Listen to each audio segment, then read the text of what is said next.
Hello, everybody, and welcome to the afternoon tune. I'm your host, Josh, and with me today is my special guest host, Austin. CK. How's it going, Austin?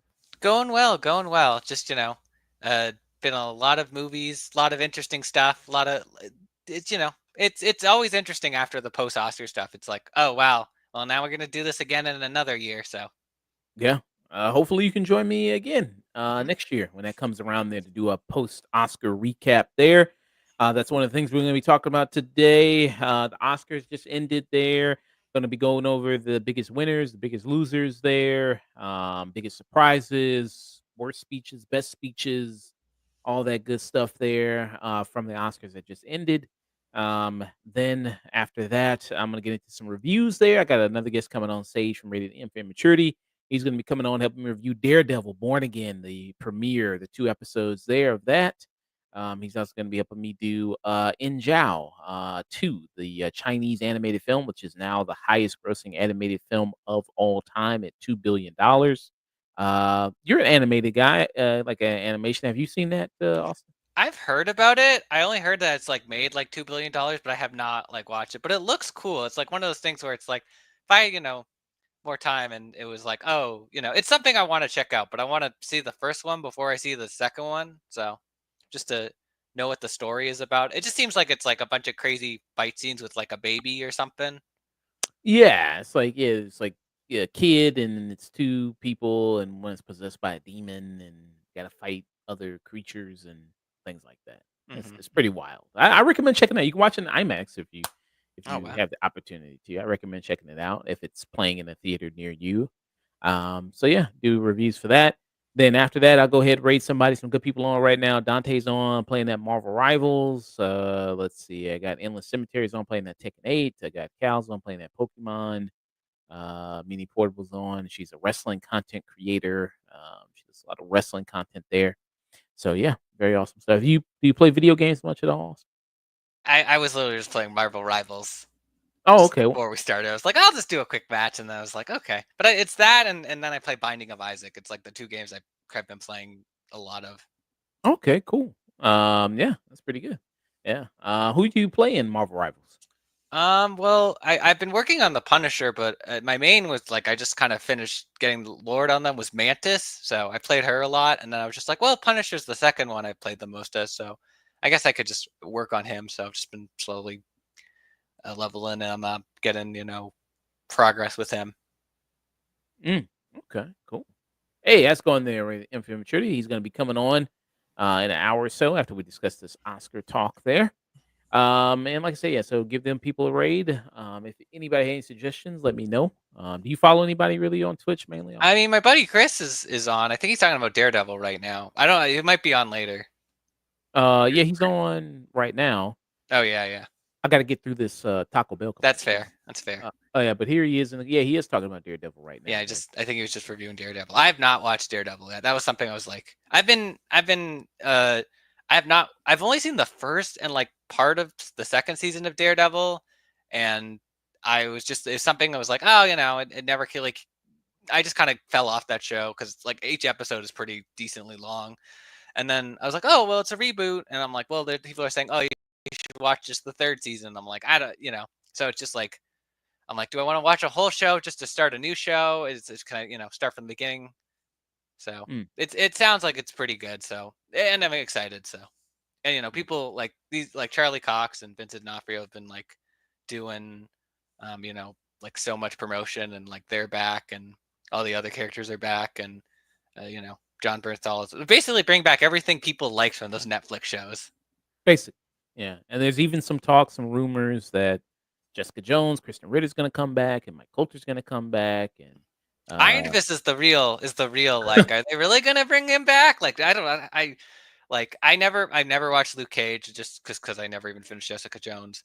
But I never even I'm like I'm not watching Iron Fist. I'm good. mm, okay, yeah. That There's also Defenders. There was also that they all joined up and formed a super team there with that. So yeah, there's possibility of maybe they're going to be coming back. Maybe in season 2, maybe Jessica Jones is going to make an appearance. So who knows? It's up in the air right now. But yeah, but Austin, let people know about you. What you got going on? What you got coming up? Everything about that. So yeah, things are going well. I'm still working on Carl the Collector. There was like a panel at it for South by Southwest with the creator and director of it. Um, it's about a little animated raccoon who's autistic and kind of his friends and kind of daily life and little life affirming stories with it. And yeah, it's a cute show. There's like 2 games of it on the PBS website. Um, if you're in America, it is there's some episodes on YouTube for free. And yeah, it's a cute show. We're just kind of finishing wrapping that show up, just kind of putting a little finishing touches on the last couple episodes. Very cool. How'd you get involved with the show?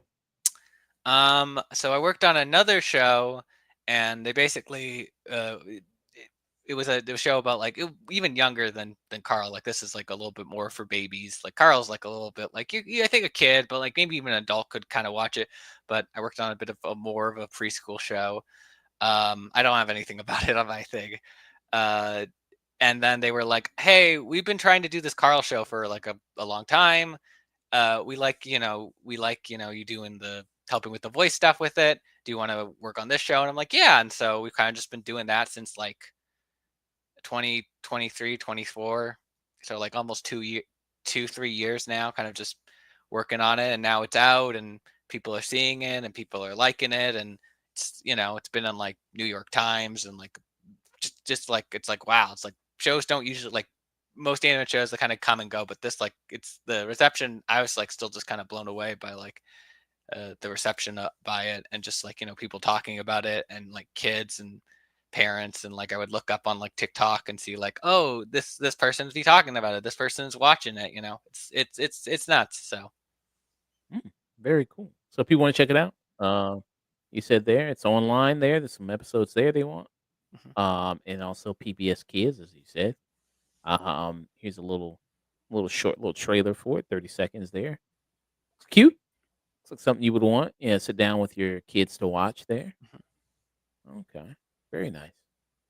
Doesn't PBS need some funding, doesn't it? Does some donations? It's a weird thing. I think there's like yeah, I think it works differently. I don't know. It might work differently because it's based on like different affiliates. Because like some are like there's different ones in different countries. Like so, for example, I'm in Canada, but like just through cable and stuff, I'm able to get like the Buffalo version of PBS compared to like the Detroit version. So I think they're like funded through different the cities themselves. I'm actually not sure how exactly it works, but you know, I feel like we will get a renewal for a second season. That knock on wood. I feel hopeful. It's been very positive, and I think there's going to be more Carl.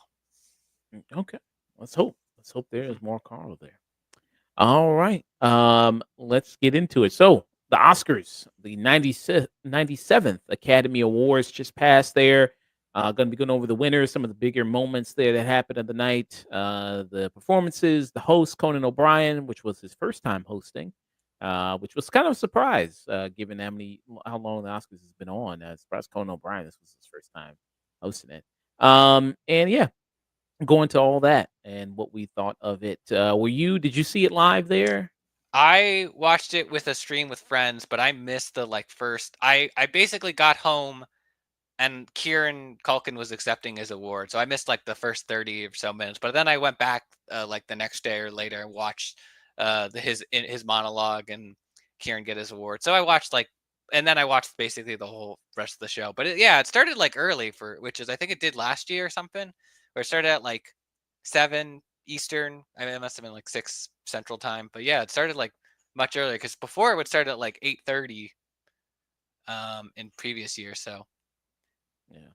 Yeah, I guess it's maybe gonna try to start early and earlier just because how long it kinda runs on there. Mhm. But it did, yeah, it started 6 p.m. I watched it on Hulu, I did a live stream of it. For people who did watch it on Hulu, there were a lot of issues with it, people reporting glitches and different outages of that happening, and then the stream just ended before the show actually ended because they were at the last 2 categories, and it's like Mikey Madison, Best Actress, and they cut it off right before you get to see her speech, and then also with Best Picture, I didn't even get to see that at all because Mhm. the stream just go, "Thank you for watching." It's like, "Well, bitch, I ain't done watching. What the" I uh, I think my friend had ABC and there was no issues. It was just very straight because I have not watched TV, like cable TV, in a long time. I'm like, and especially American commercials. It's just like, oh, what is this a commercial for? I was like, oh, okay, fine. This is like this could be a commercial for the substance, and I couldn't tell. Some of uh like pharmacy ads. Yeah. So, yeah. So, well, I'm glad your friend didn't have any issues there, man. Maybe next time I'll use the ABC streaming app. Maybe next time I'll do that. Next time around. But let's get into some of the winners here. You already mentioned it. So that was the first award of the night.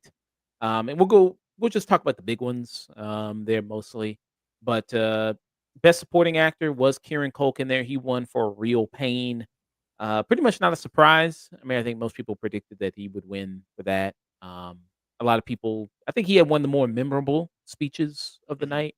What'd you think about that win? I mean, he's deserved. He's like very close to like an like I think he just needs like a Tony and an no, because he has an Emmy. He needs a a Grammy, Grammy? and then he'll have an EGOT. But I mean, it would seem like it was obvious. It seems weird that I know Eisenberg. I think was a thing for something. I think it was maybe writing because it was his movie. But I mean, obviously through like Succession and A Real Pain, which I actually need to watch, is like my next Oscar movie that I've heard good things about. And it sounds really interesting.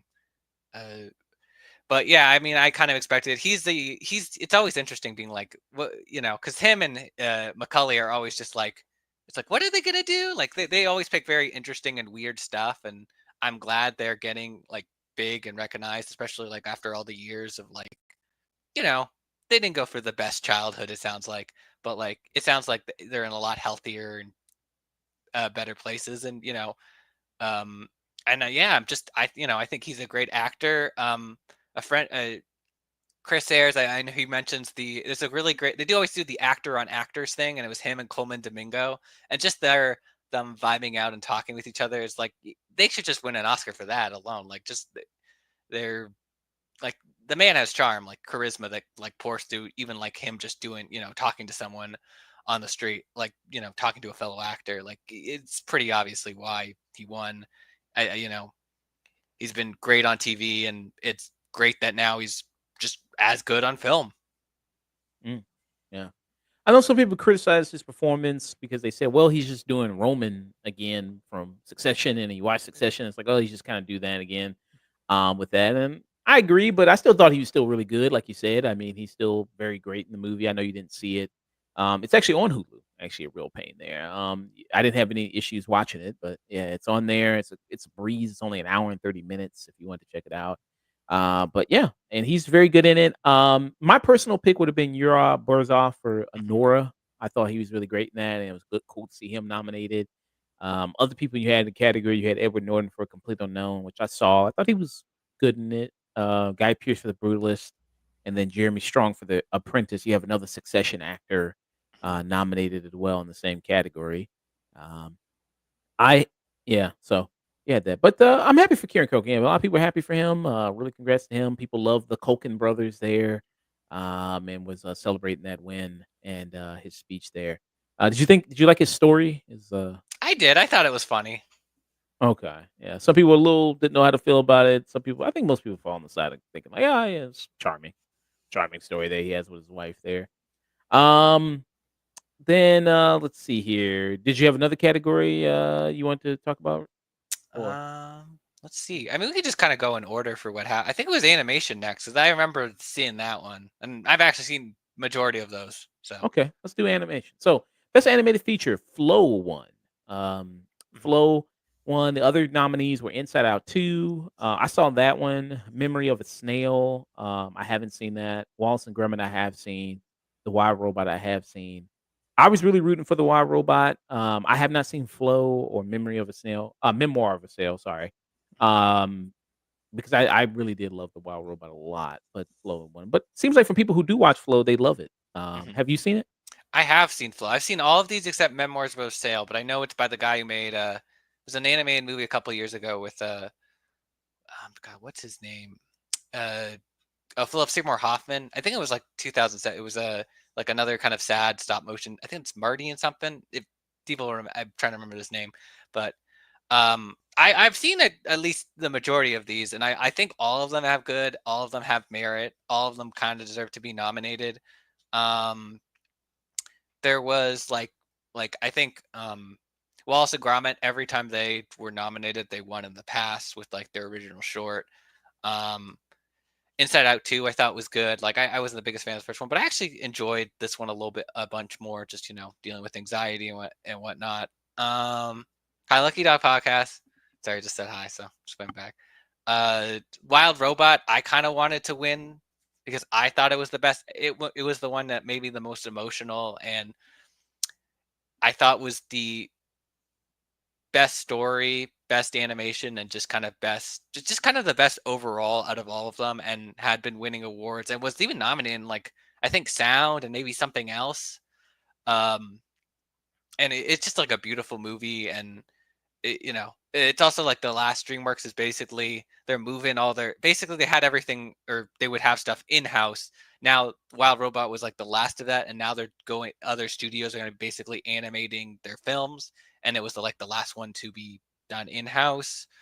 Um, yeah, and I was a little sad at one, but I liked Flow. I just didn't love it as much as other people. It is very much a movie where it's like I could totally understand why people love it. It's a movie with a lot of questions but not a lot of answers. You're following this cat and other animals on a boat in this kind of mysterious world, and that's basically the whole movie. Like there's nothing I can't really spoil. I was just kind of left.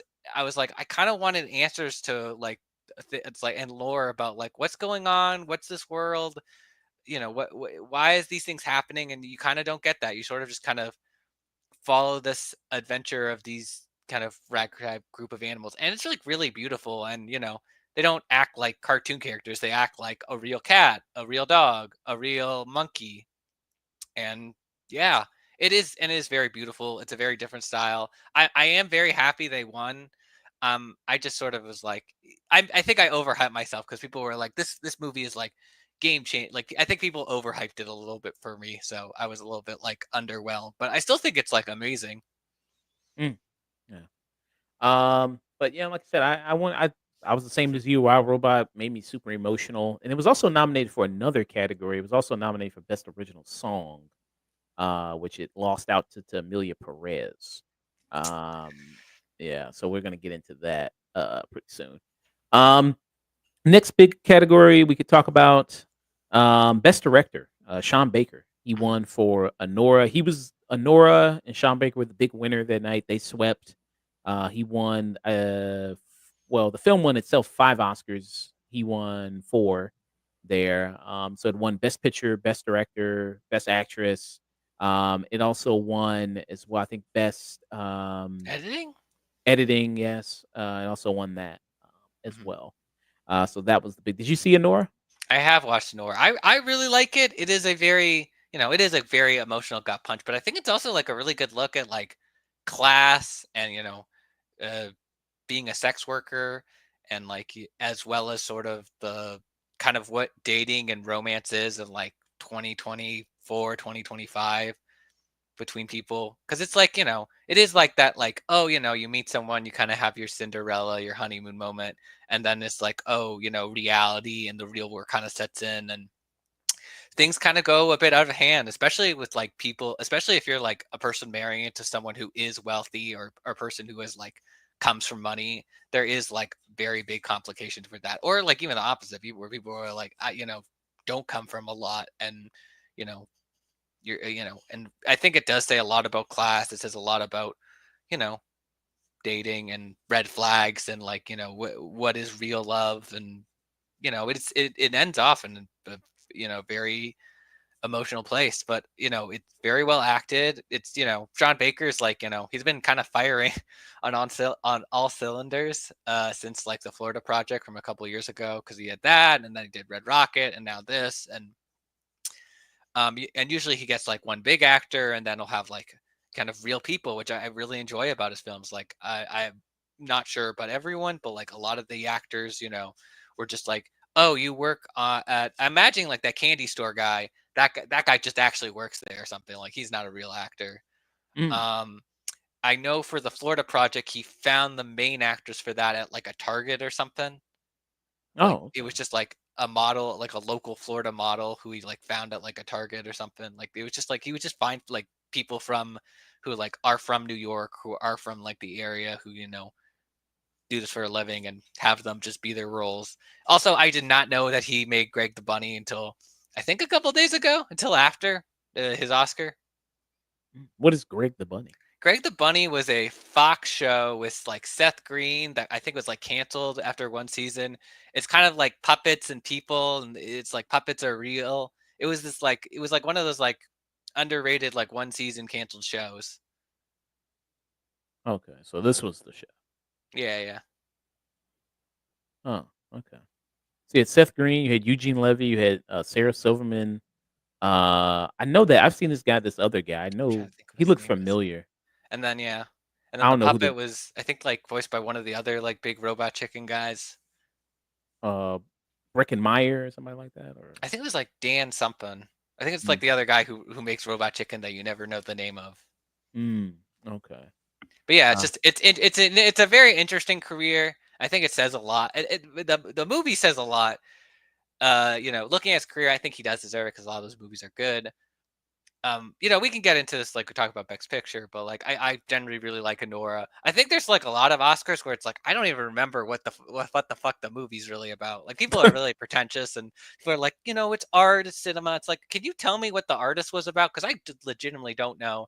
And they're like, it's black and white, and it's like, but that's great, but was it good? What did it make you feel? It's like, no, people like, and there's a lot of those movies that kind of just come and go, and just like I feel like Honora will actually stay in public subconscious and people will remember it because it actually is very prevalent to these days, especially to I think younger people.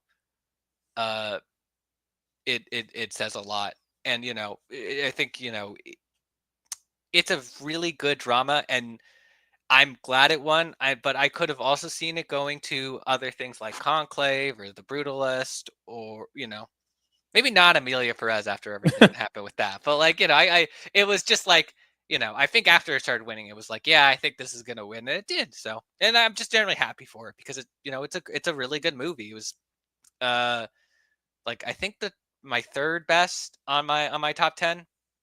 mm, yeah. Yeah, I was surprised that it won. I was thinking more The Brutalist was gonna win simply because, it seemed like a conventional Oscar film to win. Hmm. And Adrian Brody did win Best Actor for his performance there. So I was kind of surprised that something like Honora kind of won. It's not your typical conventional Best Hmm. Picture winner. The other nominees, so you had The Brutalist, A Complete Unknown. You had Conclave, you had Dune Part Two, Amelia Perez, I'm Still Here, Nickel Boys, The Substance, Wicked. Do you think this is a much weaker Best Picture lineup compared to last year? Trying to remember last year. Last year was pretty. I mean, it was Barbie, Oppenheimer. God, I'm trying to.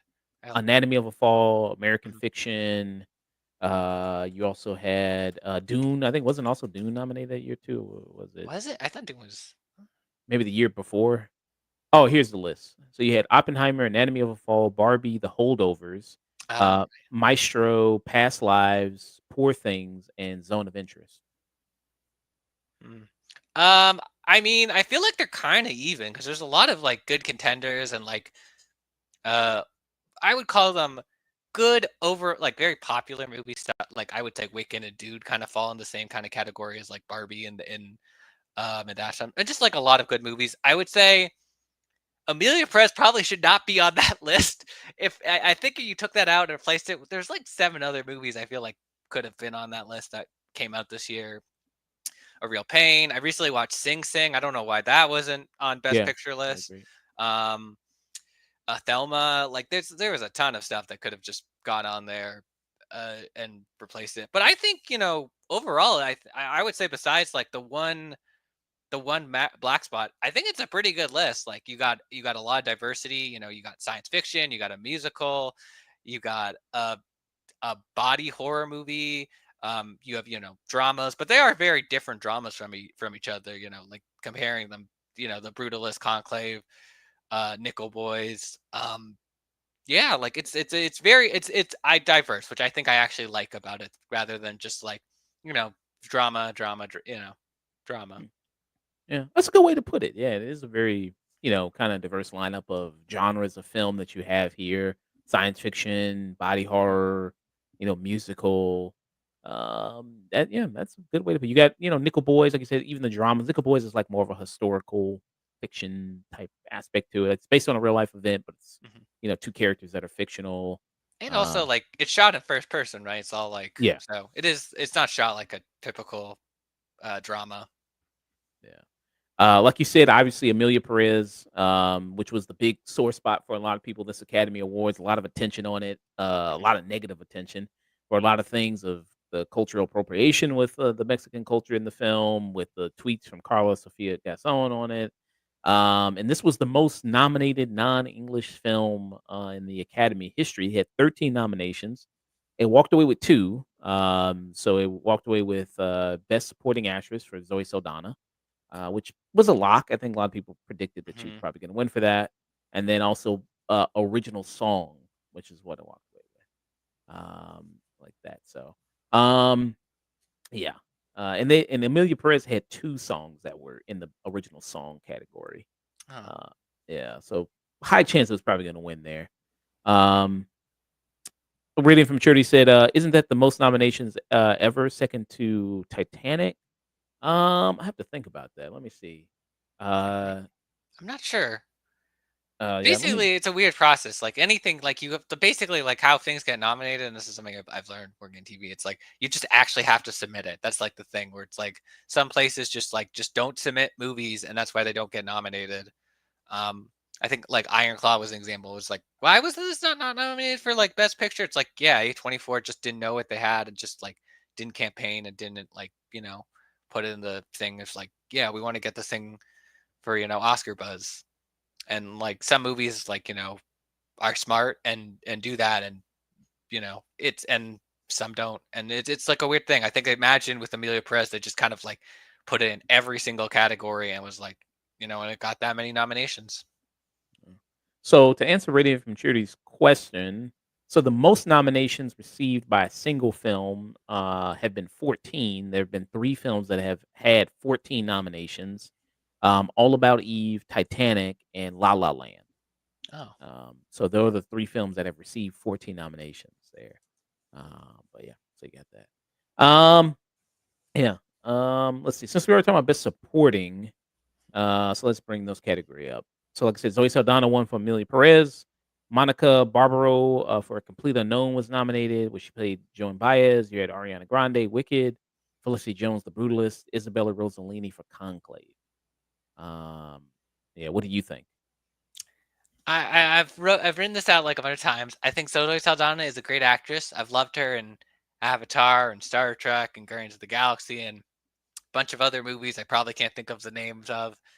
She wasn't great in this movie, but I'm glad she got an Oscar. She's, been doing this for a long time. She is a good actress. She just wasn't good in this movie. So I'm happy for in like a career sense. I'm not happy that she won it for this movie. I understand why. Um, it's, it is just sort of like, I feel like anyone else could have won it over her, you know, she's, I I feel bad because it sucks when you win an Oscar for not a great movie. I feel like there's been a lot of that in the past with like someone like Sandra Bullock in The Blind Side, where it's like, yeah, I love Sandra Bullock. Miss Congeniality, um, well, what's a Demolition Man? Like, yeah, she's a great actress. Blindside, not really a great movie, especially now for reasons we know. Um, and like it's just like one of those things where it's like, yeah, is this just gonna, it was just sort of like a dark spot on a pretty good Oscars, I would say. It was just, and not say anything bad, like I think it's just her acting wasn't good, and just she wasn't in a good movie. She was just in a bad movie, which happens to sometimes good actors. Mm, yeah. And then yeah, this was the first time she was ever nominated for an Academy Award. I believe this was also her first time. Rating from Shirley said Del Toro should have won multiple for other films rather than Shape of Water.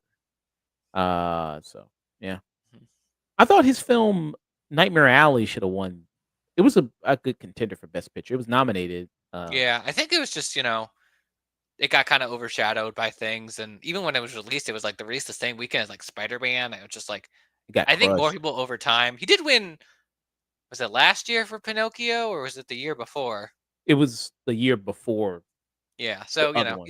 yeah, Yeah, yeah. I mean, he's got his Frankenstein movie, which I imagine will be good, and trying to think. I know he probably was nominated for Pan's Labyrinth and like Pacific Rim for like effects, I imagine, and some of his other stuff. It is he is a very interesting filmmaker. He probably should have more Oscars, but the fact he got one for Shape of Water is pretty good.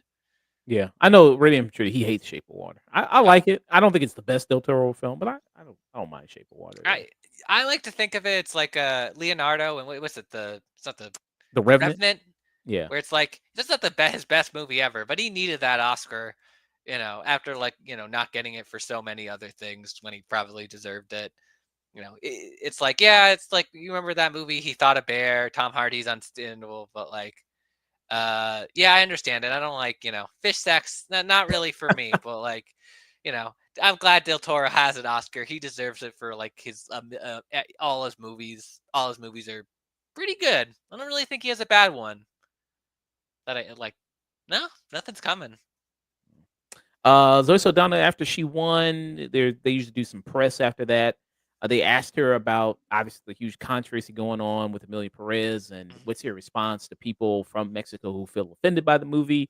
And she did offer up something. She said, first of all, I'm very, very sorry that many Mexicans felt offended. That was never our intention. We spoke from a place of love. She told the press in the interview room, I don't share your opinion. For me, the heart of this movie was not Mexico. We were making a film about friendship. We were making a film about four women. Okay. Yeah. So she then continued, these women could have been Russian, could have been Dominican, could have been black from Detroit, could have been from Israel, could have been from Gaza. And these women are still very universal women that are struggling every day, but I'm trying to survive systemic oppression and try to find the most authentic voices. So I will stand by that. But I'm also always open to sit down with all of my Mexican brothers and sisters with love and respect to have a great conversation on how Amelia Perez could have been done better. I welcome it. Oof. Just yeah, actors really should sometimes just be like, "I'm really sorry," and that just kind of cut it off there. I don't know. It wasn't as bad as I feel like articles just kind of quoted the top part, and then they didn't kind of leave out the second part where it's a little better, and she kind of takes like I mean I don't blame her for like the movie's portrayal of Mexico. She is an actor. She's just paid to be there, paid to read her lines, paid to act. So um, and I imagine like she doesn't she's not Mexican, she might not know these stereotypes and understand like know the research is kind of up to the people who write the film and make the film. It's not really up to the actors. They're just there to to act and do whatever it says in the script and read their lines. So I don't really blame her. It's not her fault the movie's not is bad and like kind of uh portrays Mexico in a bad light. It's but also like it does sound like she's like, okay, I will hear people out about this and talk to them and have a conversation about it. So she is open. She isn't like, no, you're wrong. This movie's great. Next question. She isn't dismissive of it at least. So Yeah. Um. Yeah. I mean, the second part of it, because I've just been seeing mainly the first part where people kind of been quoting that. Um. I still think it's like, well, the whole thing was like I mean, the press leading up to the movie was like the culture of Mexico, and even when they were talking about the people who won, for the best song of the movie, we're talking about, oh, the Mexican influence and the culture, and we did all this and the that's the spirit of thing too. They're not those were like the oldest, whitest people there. Like the oldest, like if you're gonna, I mean, this is a little side tangent, but like if you're gonna make a movie and make it a Mexican musical, wouldn't it be good to get some Mexican musicians to do the music for your movie? Like it's not like rocket science here. yeah. I Um. but yeah. So that was that. Yeah, that was just a little. Hmm. strange to me there a little bit that you got the guys like, well, very much it was you're using this place and this locale and you're bringing in the real life thing of people who disappear from Mexico from there and you're bringing in that and it's like so obviously it couldn't have been just from everywhere because you're drawing in real life things that are issues in Mexico. So Hmm. I mean that just seems cool. But yeah, there's that there. Rating for Trudy said, or talk to one Mexican person at any point during the entire production there. Hmm. And there was also issues that people said with the accents in the movie that the Spanish was bad and all that. And so yeah. Yeah. So there was another winner here at the Academy Awards that was kind of controversial. It was for the documentary film No Other Land. Hmm. I didn't watch any of the documentary films this year. Have you? No, I did not see them. I feel Oh, like there's a lot of Oscar stuff where it gets picked and you just like, well, when I was like feeling, I'm like, I'll just pick it based on the name. I like literally just like, what's an interesting name? And I'll just like cross it off. Um, so the controversy about this, so it's a story about what's going on right now in Gaza. You have a person who is Israeli and a person who's Palestinian. They joined up together to make this film there. And people were talking about so apparently Gail Gadot, who I guess Oh is boy. Gail Gadot. I guess the T because at the Academy I think they say Gail Gadot. So I thought the T was I always silent. thought it was Gail Godot, but Yeah. I'm never sure with names anymore. So. So there was that. So she apparently she switched out because she was supposed to originally do the presentation and announcing of the best documentary winner, but some people were saying that she switched out with another person because I guess she found out the winner was going to be, or maybe one of the nominees was this Palestinian Israeli Mhm. film there, No Other Land. And obviously Gail Gadot is Israeli, and then she's actually served in the IDF before. So there's some issues there. But people are kind of talking about that. But yeah, that was kind of one of the big things there. Have you heard anything about this movie, about the controversy kind of? I mean, I know a lot of people, you know, Zionists and are in Hollywood, and I kind of understand where it's like, yeah, Gal Gadot. It's like, yeah, I don't think she would present that. I kind of, I don't want to say I understand what she's saying, but I was like, yeah, I see why. Like, I could totally see like her doing that. I've heard some of it, but nothing really. I think it's just the usual people where it's like they said this, we're mad, you know. It's like then people are it's like, yeah, they said this, so it's like, two sides of the thing. It's a lot of like very political stuff going on in Israel, still kind of going on in Israel, still going on in Gaza, still going on with Palestine. It's just, it's one of those things where people bring it up and they talk about it. Um, and yeah, it's just how I put it. Yeah. And there was a video that somebody had where they said, like, if you look at some people, there's some people like standing and not clapping or just standing and clapping and then not standing for it. I don't know how much you can read that into it because I'm sure there's some other people that won that you could look at that aren't kind of standing up for it or anything like that, or for like all the awards and everything like that. Hmm. So this is the clip right here that somebody was mentioning. So this is it right here. So you have some people who are standing up, some people who are just sitting down and clapping, or yeah, I mean, it's like a long show, and you're standing there for a while, so I don't blame people for not standing. Being like, yeah, I'm just sitting down. It's they're in like it's hot, a lot of people, a lot of lights, a lot of like production stuff, like and you have to present, and just like I'm just gonna sit down, I'm gonna relax. yeah, So I get it in that front. yeah. So I don't know how much you can really read into that. And like I said, it's kind of a rumor whether or not Gal Gadot refused to present it there. So I won't present that like it's fact Yeah, or no, no, anything. Just this kind of a rumor there. But hey, shout out to those guys. Shout out to that yeah, film there. It's no. seeking. It's always nice, documentary stuff. It's interesting what they put in. Rated Infantry said Gal Gadot in the IDF. Wonder Woman's a rapist. Can't get away from controversy Oh there. right, yeah, I forgot about that. I always forget. I'm like, oh yeah, I is the Wonder Woman, that last Wonder Woman movie. That's Yeah, been a good Wonder Woman year. yeah. Yeah, that game that Surviving got Wonder Woman. canceled. It's just, ugh. Oh yeah, I was disappointed by that. Yeah. Yeah. Surviving Wonder Woman. Um, yeah. So, but it's seeking a U.S. distributor right now. This film, so hopefully it gets one. If it does, it'll probably come on Hulu. Hulu usually shows a lot of the best, like Hmm. Oscar nominated films. There, Anora is going to be coming on Hulu March 17th, so it's going to be streaming there. Yeah. So, best actor in a leading role. Adrian Brody won for The Brutalist. Mhm. You had Timothy Chalamet, Completely Unknown, Coleman Domingo, Sing Sing. I wanted Coleman Domingo Me to too. win. Especially after I watched that movie, I was like, "Damn, why didn't he not?" He was nominated last year for Rustin, and this year I was like, "This movie is brilliant. Why was he not? Why did he not win?" I don't know. Ray Fiennes for Conclave, Sebastian Stan for The Apprentice. I like Sebastian Stan, The Apprentice. I thought A Different Man. Did you see A Different Man? I have not seen A Different Man. Seen the. I actually don't know what the guy's name is with the face. Adam Pearson. Oh yeah, I've seen some stuff with him, and I've seen some parts of it, but I have not seen the movie.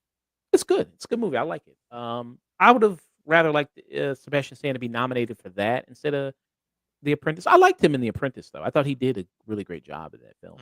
Hmm. Did you hear about the director? What happened with him? I'm trying to remember. Was it like, did he touch a woman or like he touched Yeah, someone on set or something? Was apparently there was like a after party, and he roped a woman, a A-list actress, at the party. Apparently, allegedly. You know what I mean? Like, I got to put that allegedly on there. Allegedly, he did that. hmm So hmm I don't know. So and then he got dropped from like all his agencies yeah. immediately. Oof. So yeah. Um, but yeah, what'd you think about Adrian Brody winning for The Brutalist? I'm just scared for his post Oscars again after his first one because he has a real like people talk about Ariana DeBose having a bad post Oscars. He might have one of the other worst.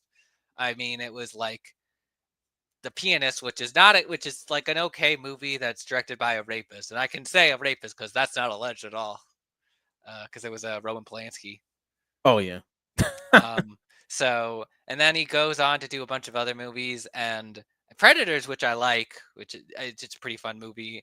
And then he ends up doing the not movie for I kept thinking it was movie 43, but it's not that. It's the other really bad comedy. I think it's like inappropriate comedy. Oh yeah, with the collection of like actors there, and Yeah, yeah, yeah. yeah. And Okay. it was just like, yeah. And then I think he started doing Wes Anderson stuff, which kind of helped his career out. And then he's been kind of built him back up. And I guess Brutalist is really good. I really thought it should have gone to Coleman Domingo. Just his performance and just like I mean, going into it, it's like a very like you think of prison, it's like hard and cold. It's like it's a very like I don't want to say it's not emotional, but it's like a very light and like you'll laugh. You really go through like all the emotions. You'll cry. You get and like his character, it's like there's a lot of depth.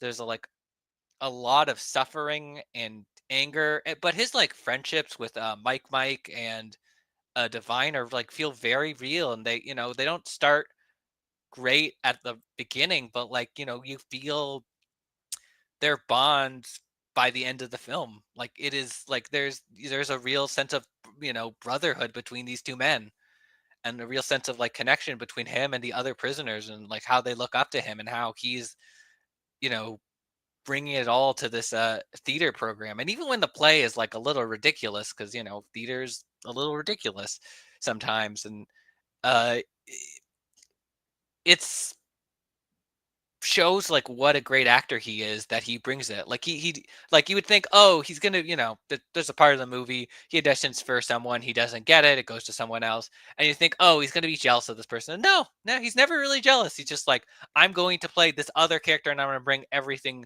that I can to it, and that shines through in his performance. And even like the like little you know the stuff he's keeping inside.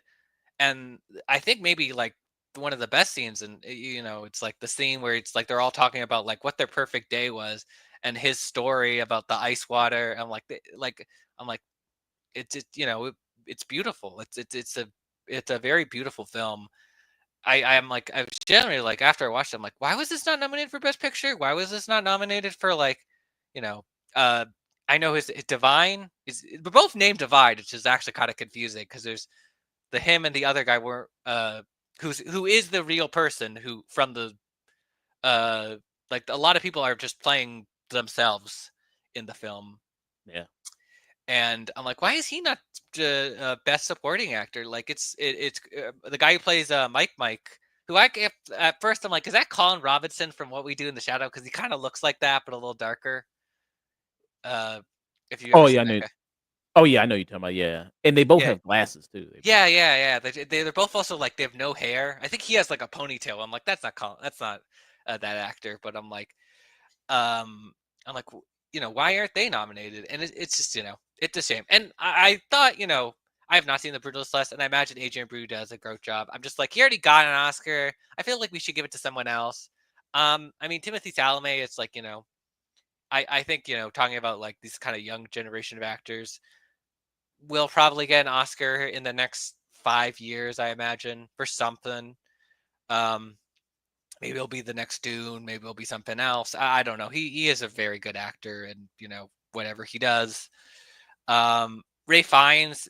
People thought he did have an Oscar, and that's why they voted for him. I'm like, because he's been nominated for Schindler's List, and Yeah. I'm trying to remember the other one. Was Schindler's it Grand List. Budapest, which he was nominated for? Let's see. Was it? Trying to think of what the other one here that he was nominated for. He was nominated for The English Patient. Oh, okay. I think Grand Uh, Budapest was nominated for like best film, and that's why I was surprised. But he's also great in that movie. Um, but yeah, he's been like people have been talking about him. He's been like it's like one of those things where it's like, oh, I was relevant in the '90s. I've been relevant. That guy's been relevant for like 30 years. Like ever since Schindler's List, and then Prince of Egypt, and then the Harry Potter movies and James Bond, and like, but also doing like Grand Budapest Hotel and trying to think some of the other stuff. Like that guy, the menu, only a couple recently. Like he is, that guy's been. he was in the It, Bond movies. yeah, he was M. He became M in Skyfall. Yeah. So yeah. Um, yeah, he's just he's been doing like crazy good stuff since like the '90s, and he's still doing good stuff. And I imagine he'll still be doing good stuff after it. So Yeah. I it's watched also. The Brutalist. Mhm. Oh, go. I'm sorry. I was just gonna say it's weird. You have to. It's his name is Ralph, but you just say Ray Fine. It's like the Stephen. It's like Stephen King. It's like, oh no, it's Stephen King.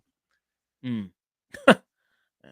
So yeah, I mean, it's Rafe, and which Conan did make a joke about that, as many people do with Ray Fiennes' name, as many people do there. I did see The Brutalist.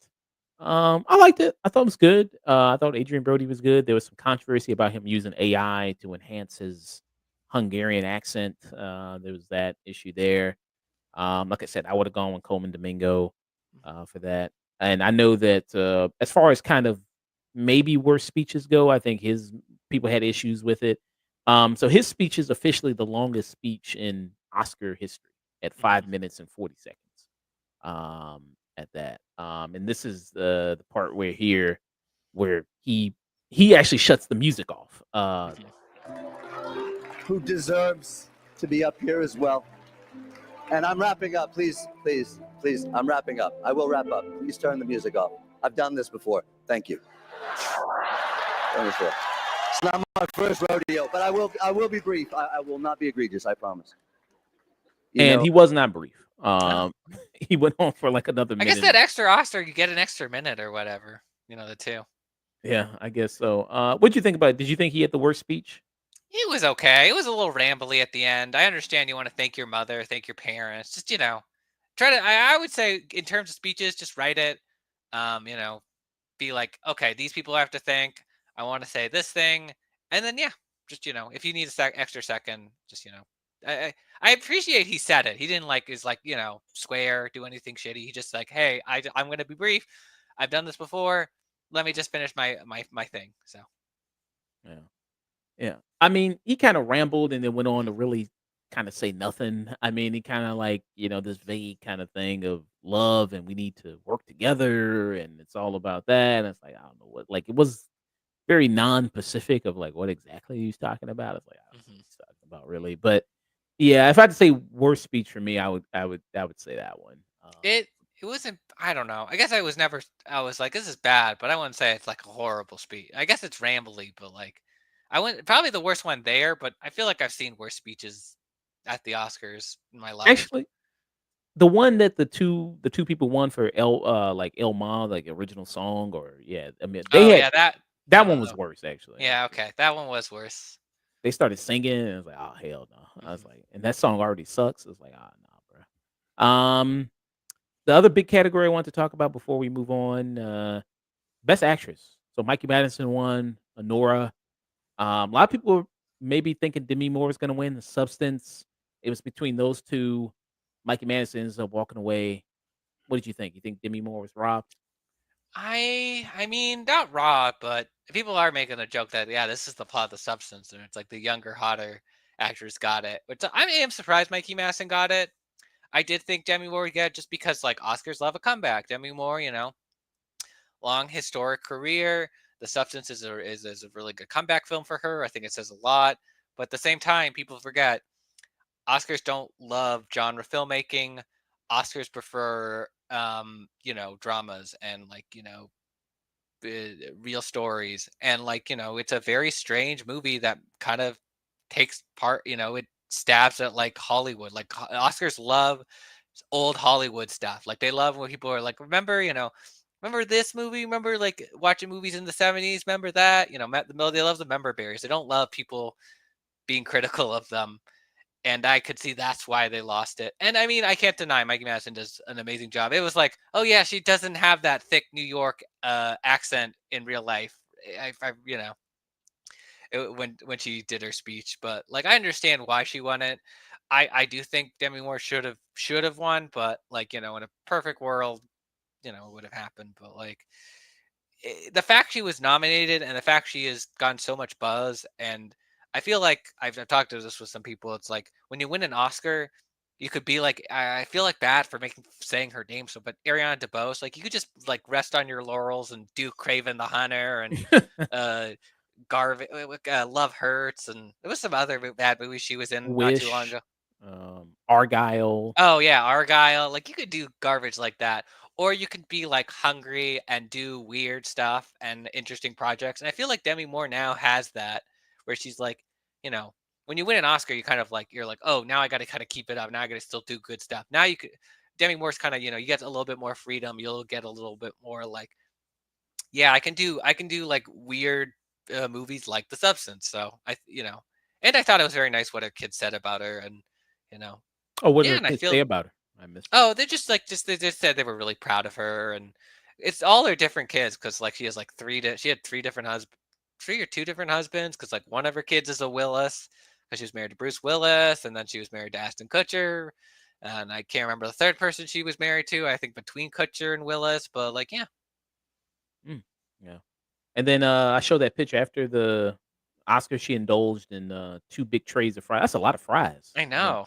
I wouldn't. I mean, damn, man. I mean, you can eat that many fries. I mean, I other people probably also ate the Yeah, fries too, yeah. but damn, I that's a feel like lot of fries are just weird. I'm like, it's like, oh, am I gonna eat this with something else? like a burger or Yeah, like a burger or like a sandwich of some kind, or it's just like fries on its own. I mean, like, I guess if there was like nothing to eat, it was just like, well, I guess I'm gonna just have these fries. It's just, I don't mm. know. Yeah. So, but yeah, I mean, Demi Moore, I was rooting for her. I mean, I'm happy for Michael Manson as well. I loved her in Nora. But like I said, The Substance is such a weird movie, and to get nominated for that is kind of special. And to see her win for that, like this strange body horror type film, would have been cool Hmm. for that. But yeah, it's a shame. But shout out to her for that. Um, Yeah, yeah. yeah. What you think about Conan O'Brien host? I'll be biased. I am a big Conan fan. I've been watching his like TBS show for many years. I've listened to his podcasts, and I mean I really like Conan. I it felt very Conan with like the sandworm playing the piano. That's a very Conan bit. But I think he did a good balance of not too much Conan. Like he didn't do like it's like, oh, I was like, oh, where's Andy the whole thing, and I'm like, jokingly, but it's like, yeah, it didn't feel like I'm Conan O'Brien. This was my show, and I'm hosting the Oscars. It felt like Conan, the Conan hosting the Oscars. I liked his jokes. I laughed at them. That bit about Drake got me the most. I got it queued up. Let's Oh, see. and the Adam Sandler bit that also got me because they're neighbors. They're like that's like a very bit they would do on his show. Oh, they're neighbors in real I think Oh, they live in the same neighborhood, but they are very good friends. Well, we're halfway through the show, which means it's time for Kendrick Lamar to come out and call Drake a pedophile.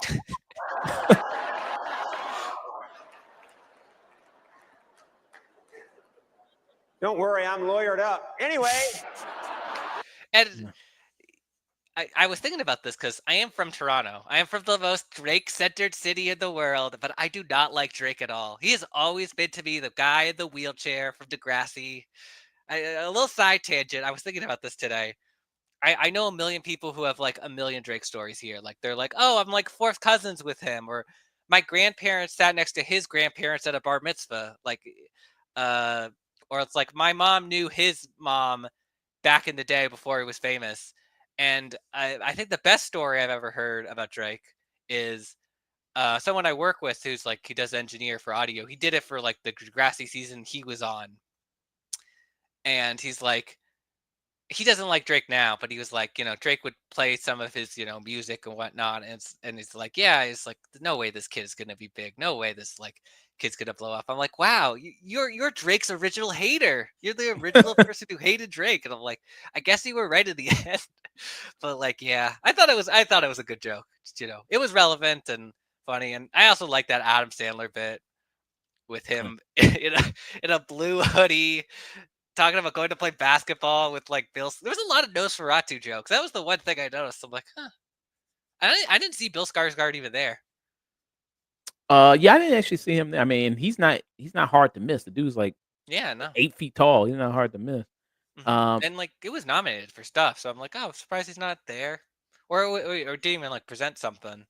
But yeah, I like Conan. I guess there was something where it's like, I did wish Conan did like I think the best part, and a lot of people who've ever watched Conan was like, he's a great interviewer and still is, and doing his podcast, but like his like when he goes out into the real world with people, like he would like, I think he went out with one of his like producers just to like a soul food restaurant, and it's still like one of the funniest things to me. Like he is the ability to make anything kind of funny, and like him, like there's some where it's like he goes to an American Girl doll store. I still watch that and it cracks me up. There's if people out there want to see it, there's a great one with him and Steven Yeun going to a Korean spa. I never seen that one. I don't know. You may not want to show it because there is parts where it's like they cover it up, but they are just like completely naked in a Actually, I'll like they play that. Actually, yeah. Um, but that bit still cracks me up to this day. They get like skin, like they get like it's a massage where it's like they have to peel off their skin complete, like after it being in boiling water, and you see just Conan be more pissed at Steven Yeun than I've ever seen him in anything ever. It is, he is a very, I think, very funny, and it's like compared to Fallon or Kim, any of the Jimmys that host stuff, like he is way better than them. oh yeah, yeah. Like I think he actually makes fun of himself, which is the thing. Like I like that bit where like Nick Offerman was kind of ragging on him about stuff. It's like, yeah, you would never see Fallon or Kimmel do something like that. and he just I think this year he's accepting the Mark Twain Award, right? I believe so. Yeah. Yeah, I think he's also in like a movie that's coming out. I can't remember directed by who, but it's like a. Let me look it up. I see. If I had legs, I'd kick you, Mary Bronston. That's coming Maybe. out. Oh yeah, I think that is. I think that's what that is. Yeah. Here's the Adam Sandler bit. I'll play a little bit of this. Adam. Conan. What's up, my brother?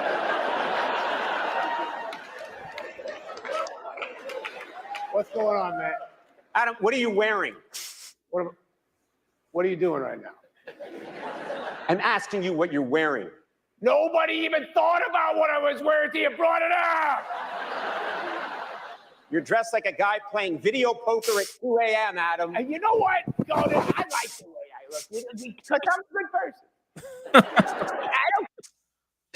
I don't know. That cracks me up.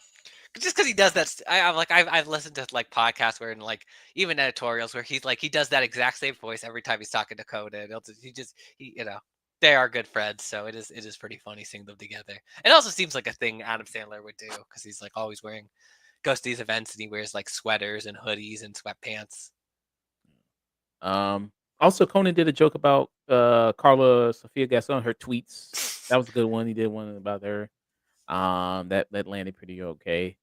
But see, I thought he was good. I thought he moved the show along at a good Mhm. pace. I thought he was a good host. There was no weird side tangents or weird skits that took up too much time, anything like Yeah, that. So I thought that was good. Musical performance. What do you think? A lot of people were kind of it was iffy on weird. the Bond memorial, not Yeah, memorial, just like kind of tribute performance. What did you think about that? I thought it was just kind of strange. I'm like, oh, okay, we're doing this, and then it was like, I'm like, well, I mean, they could get Adele, and I'm like, I don't know if Jack White and what's her name who did Quantum of I can't think of the other person who did the Quantum of Solace theme were there. But I'm like, I guess you could do some of them, but like they picked weird songs. Like I'm like, okay, I understand why you did Skyfall, but like Adele's still around. She still does stuff. You could have gone to her. Um, I think was it Doja Cat who did Diamonds Are Forever, Yeah, or was Doja this? Cat. She did Diamonds Are Forever. Yeah. And then what was the second song? Because it was a song in between, and I couldn't remember what it was. Didn't somebody do? It wasn't Goldfinger. Well, Gold. they just did Goldfinger, but I don't think somebody sang it. I think it was just the like instrumental version of it. Let me see if I can look it up there. So the It was also performers. weird they got Halle Berry. I'm like, a couple of the Bonds are still alive. Get Pierce Bronson, Daniel Craig, like uh, any of the Bonds who are still alive and probably weren't Sean Connery. You could have gotten them. Yeah. Didn't Roger Morris also passed away too? I Yes. Um. So let's see here. So these are the songs here. So it says the sequence started with substance actress Margaret Qualley, who she opened up. She was one of the dancers. She didn't sing, but she looked good. Oh, She looked really good. Maybe she'll be a Bond girl in the future. I don't know. And then also it says Blackpink member Lisa singing and dancing to "Live and Let Die." Doja Cat belting through "Diamonds Are Forever," and then Ray covering Adele's "Skyfall." So those were the three yeah. songs. It was just weird they didn't get Adele. Like, I think Adele actually performed Skyfall at the Oscars because I believe it won the Oscar. It might have won. I gotta remember that. Yeah. I do remember she performed it at the Oscars though. Um, Ulysses said they should do Moonraker too. Um, and I know people are talking about Amazon bought Bond, and maybe that was the reason why that maybe Amazon threw some money, like, hey, show off Bond because we bought it and we're gonna about to do something with it probably pretty soon. So maybe that was the reason. But I like the performance. I know some people said maybe the show's already long enough, but I think that you need a sense of production and theater Mhm. to the Oscars there with it. And then It they was also yeah. No, no, no. Sorry, finish your point. Oh, yeah, and then I was gonna say they also did, Ease on Down the Road with Queen Latifah, The Wiz, and a Yeah. Quincy Jones celebration. They also did that one. Was David Allen Greer there for like a second? Because it Uh, was like someone was like, "Wait, is that David Allen Greer?" Because it just kind of looked like him with his beard look, and he kind of looked like he was wearing a kilt. I don't think so. I don't think that was him. If Um, I'm just might be super raw on this, but I thought it was just a weird. I was like, really? You didn't pick "Brand New Day" or a different song or yeah, by Quincy Jones? I'm like, "The Wiz." I was just surprised. It's a good. I mean, it's a good song in the movie. I was just like, not the. If I would think of "The Wiz," I would think of "Brand New Day" or something. yeah. Yeah, it's okay. I thought it was a solid performance there Mhm. from it. Um, and then speaking of Quincy Jones, who passed away, they did the whole memoriam. They did that one. Did you have an issue with the song? A lot of people had an issue with the song choice. It was No, no. My big issue is they missed Tony Todd. Was their big miss. yeah. Yeah, I mean, because I was talking, it's like, okay, this person got in, then the big dig for Gene Hackman, who sadly passed away a couple of days before. Him and Michelle Trachtenberg, who I maybe could understand, but like they just didn't, by that point they just weren't, able to, just because, I mean, Gene Hackman has also won 2 Oscars, and Michelle Trachtenberg, no offense to her, she's done more TV stuff and smaller films, but it's sad. But yeah, Tony Todd was like a big one because it's like Tony Todd's been in so many stuff, and like I was like, has he been in like so many movies? I understand they're not big. He's more known for his horror works, but he has done other stuff, other uh you know films and such that I'm trying to see if anything have been like maybe not Oscar nominated, but like Oscar winning directors and whatnot. Mm. It was him, Michelle Trachtenberg, and Shannon Doherty, what people were talking about, the big omissions from it. Oh, Yeah, so people were talking about with that. Yeah, and it's a shame. Yeah, I mean, like I said, I mean, Michelle Trachtenberg. I mean, yeah, she's done mostly TV stuff, but she's still, I think a well-known enough name that they could have put in there, and kind of do that. So that was kind of, yeah. And then Shannon Doherty, she's had a long career in Hollywood. There, I mean, many years. Surprised that she didn't make the cut. Yeah. Mm. So yeah, no, surprising. It's always weird with those things with like who they leave out, who they put in. You know, it's. I know. I do wonder who it's like. How do you assemble this? Do you just like kind of go through? It's like okay, this person, this person, this person. yeah, because they have to do agents, publicists, Hmm. set design, like all people work on the set, producers, anybody who has a big connection to the industry, they'll put them in there. So it's a long list of probably people they have to put in there. So this is Yeah. a shame, yeah. No, it is. It is. Yeah, it's just sad they got missed. I felt like it was better than last year because they were like, remember last year it was like they would cut to the band and not to the screen where the people are playing. So I appreciate this year, and I felt like they had a lot of people from TV and films, and like they felt like they got everyone, a good amount of the people who passed away. So it's just it's sad that those people were missed. Yeah. Good opening. Morgan Freeman came out, paid tribute to Gene Hackman, co-stars on Unforgiven together. So that was good opening. Yeah. Any final thoughts about the Oscars there? I mean, I thought it was it was a good year. It was another just good host, pretty solid jokes and bits. It was a real like I felt like everything kind of got an award. Like even though Anora swept, like Dune got some awards, The Wicked got some awards, Conclave I believe got one thing, and so did the Brutalist got a couple things. So everything like a lot of the major movies got everything. It wasn't just like this movie, this movie, this movie, this movie just won everything, which happens a lot of the time with these award shows, even to sometimes films that are like not the most deserving or maybe the most memorable. Um, and yeah, that's what I thought it was a better year. Um, did everything go as I predicted? No, but like it's what happens. Sometimes it's what's up to the Academy, and yeah, I was just pretty happy overall with it. Yeah. Initially, it was reported that they had a big, like it dropped by 8%. Actually, it increased. Actually, so it says here the 2025 Oscars actually received 19.7 million viewers, an increase from last year, highest viewership figure for the show in 5 years. Outperformed social interactions for the Grammys and Super Bowl for the first time on record.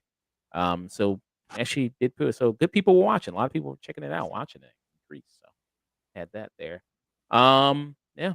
So that was Oscar Yeah. talk, Oscar recap. Thank you so much, Austin. No, thank you. It was nice to come on. It was nice to talk about it. Nice to get it all out there. Because I had been like thinking about this and it's just sort of like, oh, I've talked about it with friends and other people. But it's nice to like say it in like a public space. Yeah. One more time, where can people find you? Where can people check you out, man? People can check me out on all the social medias: Facebook, Instagram, IMDb, LinkedIn, Letterbox. There's a lot of them. YouTube. Um, yeah, go check out Carl the Collector. Watch it on PBS Kids. Watch it with kids. And yeah, that's pretty much it. Got some stuff. Just and yeah, check out some of the interesting Oscar movies that didn't get picked. There's like a ton out there. I would also recommend people go just to watch Sing Sing, Thelma, um, a ton of movies that didn't get any recognition this year. So. Mm. Hundreds of Beavers. Yeah. Yeah, a lot of good stuff people could check out Mhm. there. I still haven't seen Conclave. I still haven't seen I'm Still Here, so I want to watch the rest of the Best Picture nominees there. I hear I'm Still Here is really good. I hear that's really excellent, actually. Yeah, I gotta check that out too. It's a long list. It was surprising. Like last year was a lot of good movies, and I'm I hope this year we get a good same amount of movies and whatnot. Yeah.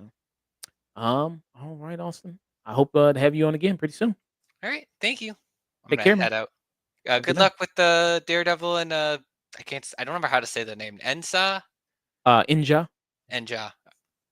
reviews. All right. Thank you. All right, All right. peace out. Peace. All right. Gonna wait for Sage to come on in here. So we can get these reviews started for Daredevil and Ninja 2. Shame I should have watched the first Ninja. I didn't. I didn't have time. But yeah, I should have kind of gave that a watch there. But and I should have watched that one and then also the very first original one as well. But I didn't have that time. But got some good reviews coming up. Then, as always, go ahead rate somebody. Um, and speak of the Daredevil. Sage, Yeah, how's it going there, man? doing good, man. Doing good. Good to see you. As always, Sage from the Rated M for Immaturity channel. Sage, let people know about you. What you got going on? What you coming up next? All the good stuff. Yeah, you can find me over at Rated M for Immaturity over on Twitch, YouTube, Twitter, all under that exact same name. We are going to be doing a Warhammer 40K Space Marine 2 stream this coming Saturday night. I think it may be our last one. Otherwise, we're nearly done with this Terminator game, and we're still kind of deciding what we're going to do after that. But it's been a good time. All these, even when the games aren't the best, we managed to have a good time with them. So come on Yeah. by, and it's just a bunch of it's just a bunch of idiots arguing with each other, really. And that is you and also Ulysses here, who's in the chat right now. Hey, how's it going there, Ulysses? Playing that Terminator there. Yeah. Yeah, and he said it's a pretty good Terminator game. You know, it's a little bit of a mixed bag. So, like, this is the same studio that did the RoboCop game that we did a review for. God, that was 2023 now, huh? Or something like that. I don't think this is as good as that. It's a little more janky. I don't love the writing in it, and the gameplay. It kind of bounces between these like very action oriented levels that I think are a lot of fun, where you get, like a whole battalion of soldiers you're running around with, you're charging into some place, it's a, big fight for survival. I think those are really great sequences. But then there's also a lot of like, here's like a like kind of a mini big open area map, and you can explore and use a crafting system. And some of those parts I find to be a little lackluster. It seems maybe over designed for what I feel like should be a little bit more of a straightforward, simple action game. Like I think the RoboCop game, you could tell that it was an improvement in an iteration on their formula, because RoboCop felt much more pared down and much more like, all right, we're gonna have the essential parts here, and we're gonna scrap some of this kind of superfluous stuff. Well, people can check you out. Rated for M for Immaturity there on Twitch. They're streaming Tuesdays, Saturdays there. You can see you got a stream upcoming this Saturday. Getting close to Yeah. 500 followers there. People can check you out. Also, YouTube, youtube.com. Type in Rated M for Immaturity. People can find you there. If they can't catch the streams live and wanted to just take a look at them there later on, they can do so if they look up you on YouTube and check out all the different playlists here that you have of all the variety of different games that you've played over the years of all different types of genres there, horror games, action games, strategy games, fighting games, all that good stuff, just all located all right here. You got Max Payne 2, you got Resident Evil 2, you got Batman Arkham Asylum. So you got all that good stuff there. We're going to be talking about some video game news with Warner Brothers there. We reported on some DC stuff already, but they were talking about, hey, we're in the process of making some games, but it turns out they shut them studios down. So so let's see about the future of that. We're going to talk a little bit of news on that. Also, we didn't get a chance to talk about it, but Kathleen Kennedy stepped away from Star Wars there, but not really, but kind of, sort of. Like she's kind of, making, I guess, what do you call it in business, a lateral move, I guess, when you don't really promote, you don't really get demoted, you kind of make a lateral type move, I guess, there. So maybe there's something happened with us. So get into that. What else there happened news wise there? That kind There's of one game reveal we got. I don't know if you want to talk about it at all, but what game reveal is that? The Tony Hawk one. Ah, the Tony Hawk. We played the trailer for that. There's that one. I know this is we talked about a little bit there already. Did you want to talk about the Shrek 5, that little teaser? Did you want to talk about that? We can. I mean, it's short, but I mean, we certainly can. Yeah, I know people were mad about the look of Shrek. I didn't know if you were a Shrek fanatic. Maybe you got something to say about it. There's I'm sure I that. could think of something. And then pay a little tribute to Gene Hackman, Michelle Trachtenberg, Robert Orci, passed away. Give a little touch and talk about them, their films, their impact. I do have a poll up right now on Twitter.com. The afternoon too. People can vote which Gene Hackman film we should review. I think as the moment, I think it's Unforgiven that's winning. Mm. I've already seen Unforgiven. The other Hackman movies that were listed, well, actually, also I had Royal Tenenbaums on there as well. Mm. I've seen Royal Tenenbaums, but I haven't seen French Connection. And I think I also put what else did I put on that list as well? It was the French Connection, it's Royal Tenenbaums, Unforgiven as well there, but there was another movie that I forgot which one I put up on the poll there, but it'd be fun to still review Unforgiven. It's one of the greatest westerns of all time. So I do love Unforgiven there. I even put up a movie for Michelle Trachtenberg. I think currently what's winning is Euro Trip. I Okay. think you've seen that movie, right? Once a long time ago. Okay. Yeah, that's winning. Yeah, Euro Trip, Harriet the Spy, Inspector Gadget, Mysterious Skin were the movies that I put up there. When I saw that she passed away, I did pop in. I think like maybe her best episode of the Buffy series. Okay. What do you think her best episode was? It's season 7.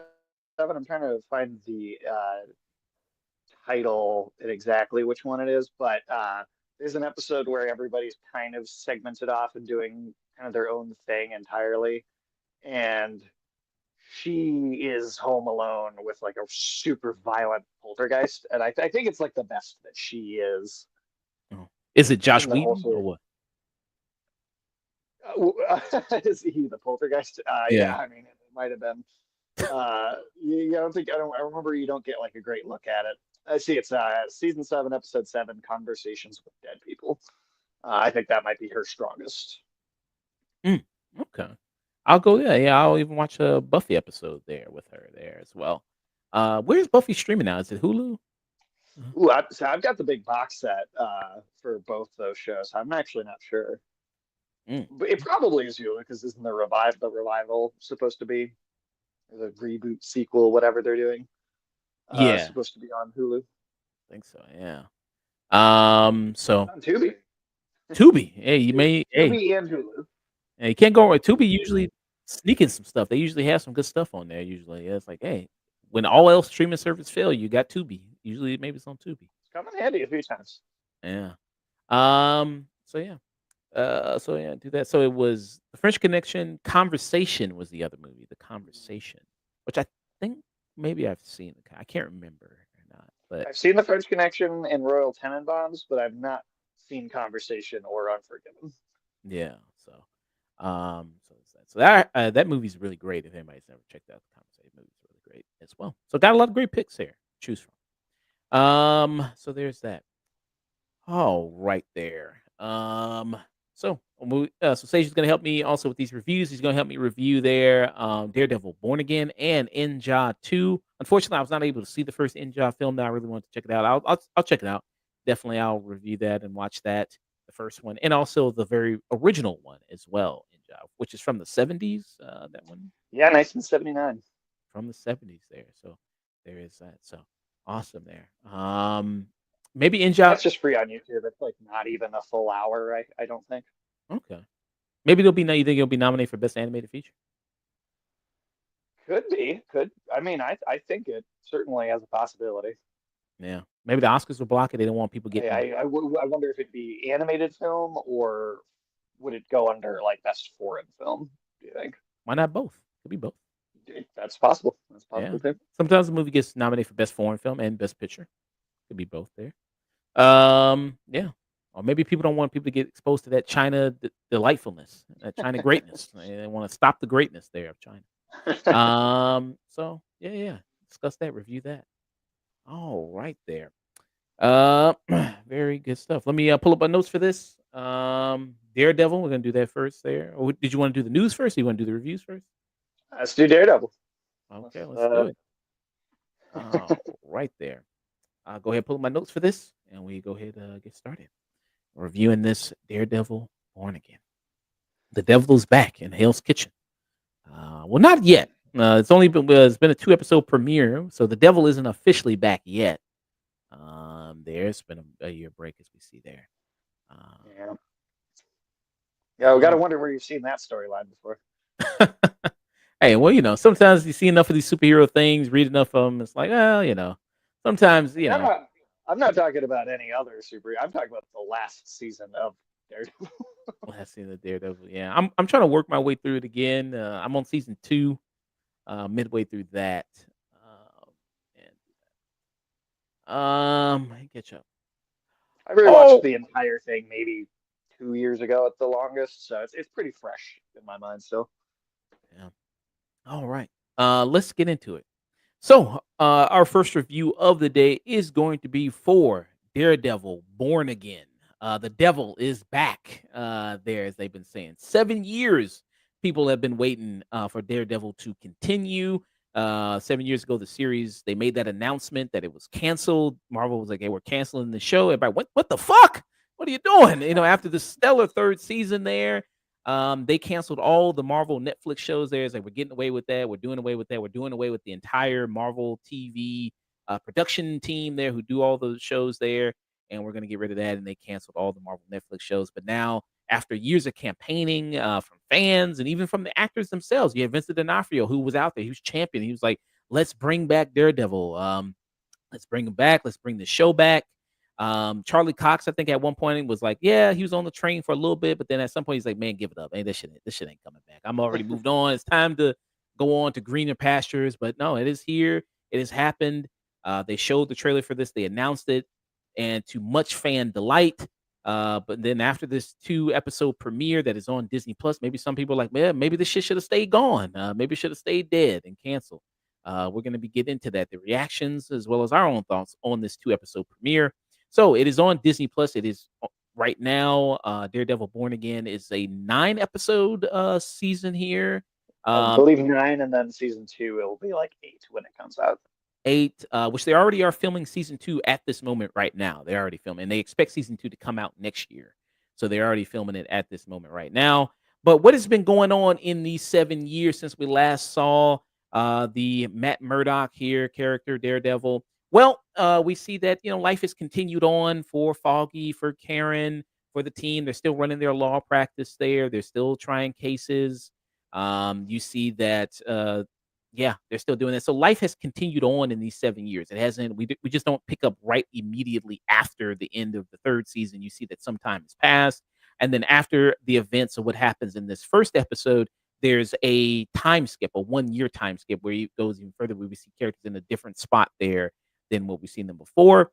And a lot of this is kind of dealing with Matt Murdock now, who's kind of not so much Daredevil. He's kind of taking a seat back, and we're going to get into it. And this is going to be a spoiler talk. So if you don't want to hear spoilers, if you haven't seen the 2 episodes, we got to get into a little bit of spoiler discussion there to dig into what happens in this. But after certain events that happen after the first episode, you see that Matt Murdock now has hung up the mantle there. He's hung up the baton sticks. He's hung up the mask there as Daredevil, and he's kind of just now just focused on mainly being a lawyer.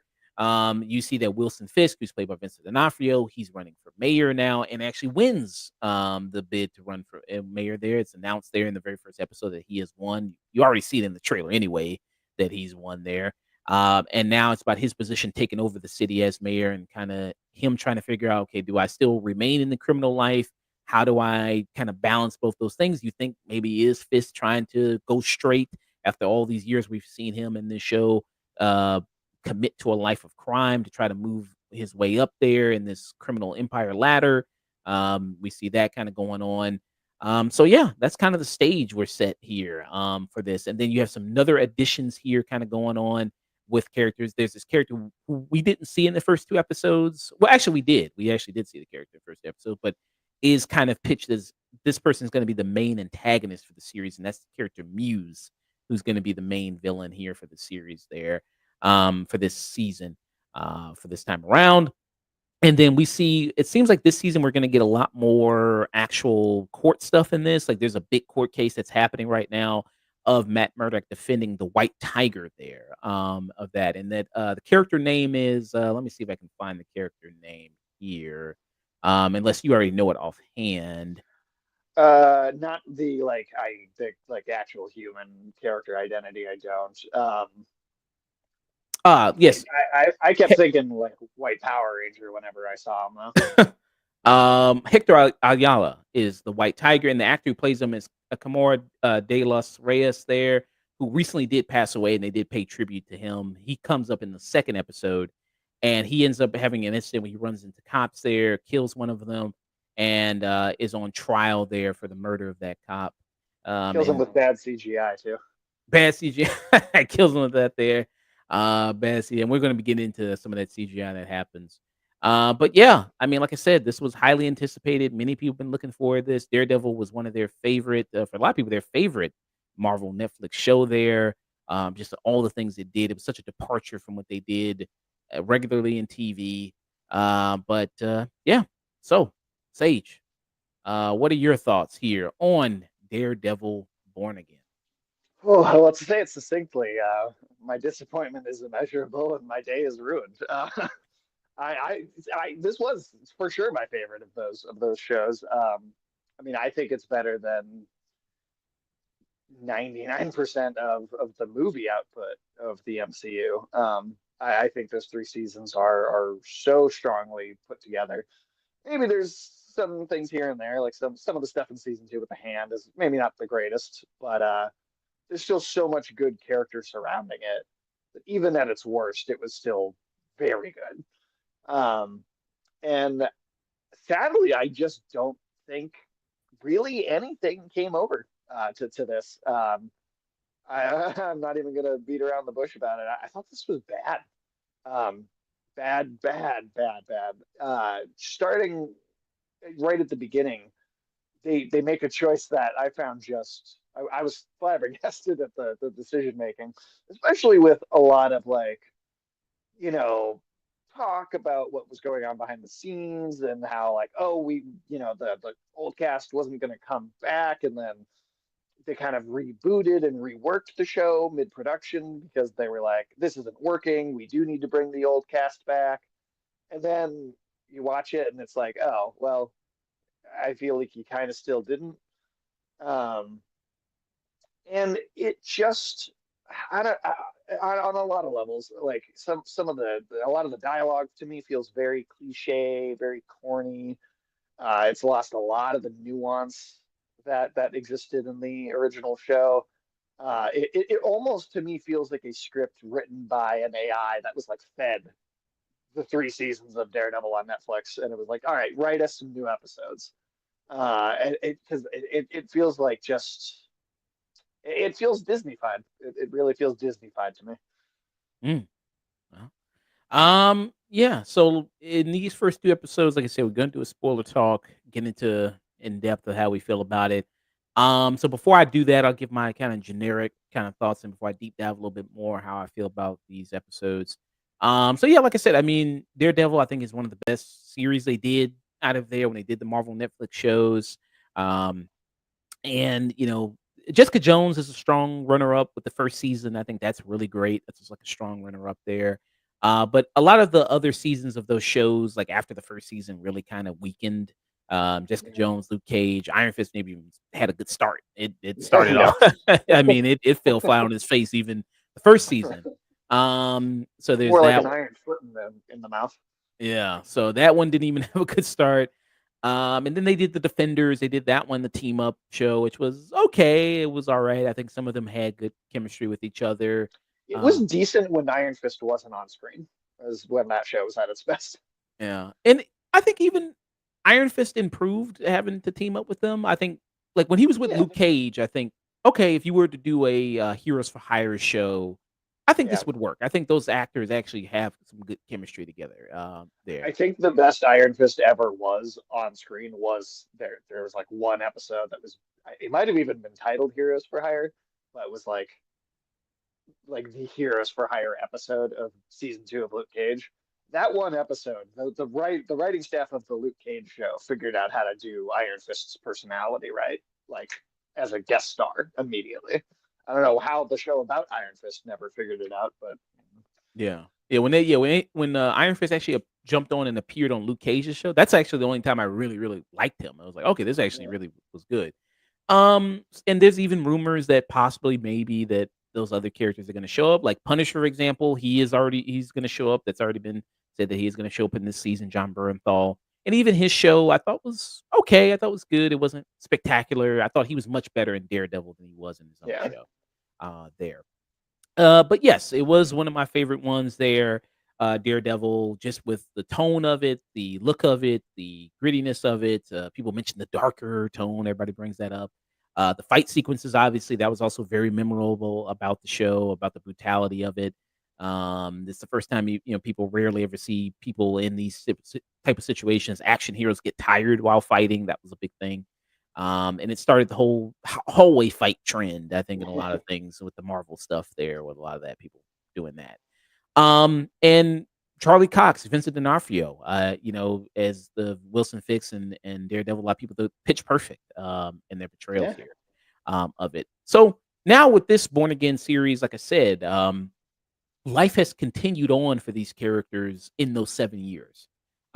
So where this episode starts off in the first episode, like I feel like you should have spent an episode of kind of acclimating us to this world and these characters again. Because, in some situations, in some reboots or sequels, it kind of will catch you up a little bit on what the characters have a little bit been doing since that time that you've been away. And I feel like they should have done an episode of that. And right out the gate, it's just shit has hit the fan. Right at like 10, 20 minutes into it.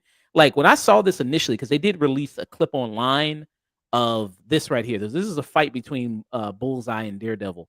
I'm thinking like, oh, this is like episode 4, episode 5, maybe something like this happens. No, this is the very first episode this fight happens here. And what's kind of First going scene, really. it's one of the major first scenes of this show, and I'm like, okay.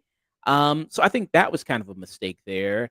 And then they do a time skip a year later, again, kind of skipping over all the emotional weight of a decision that happens in that. And then now you see Matt Murdock at a different place in time here. Like I said, he's hung up the mantle of being Daredevil.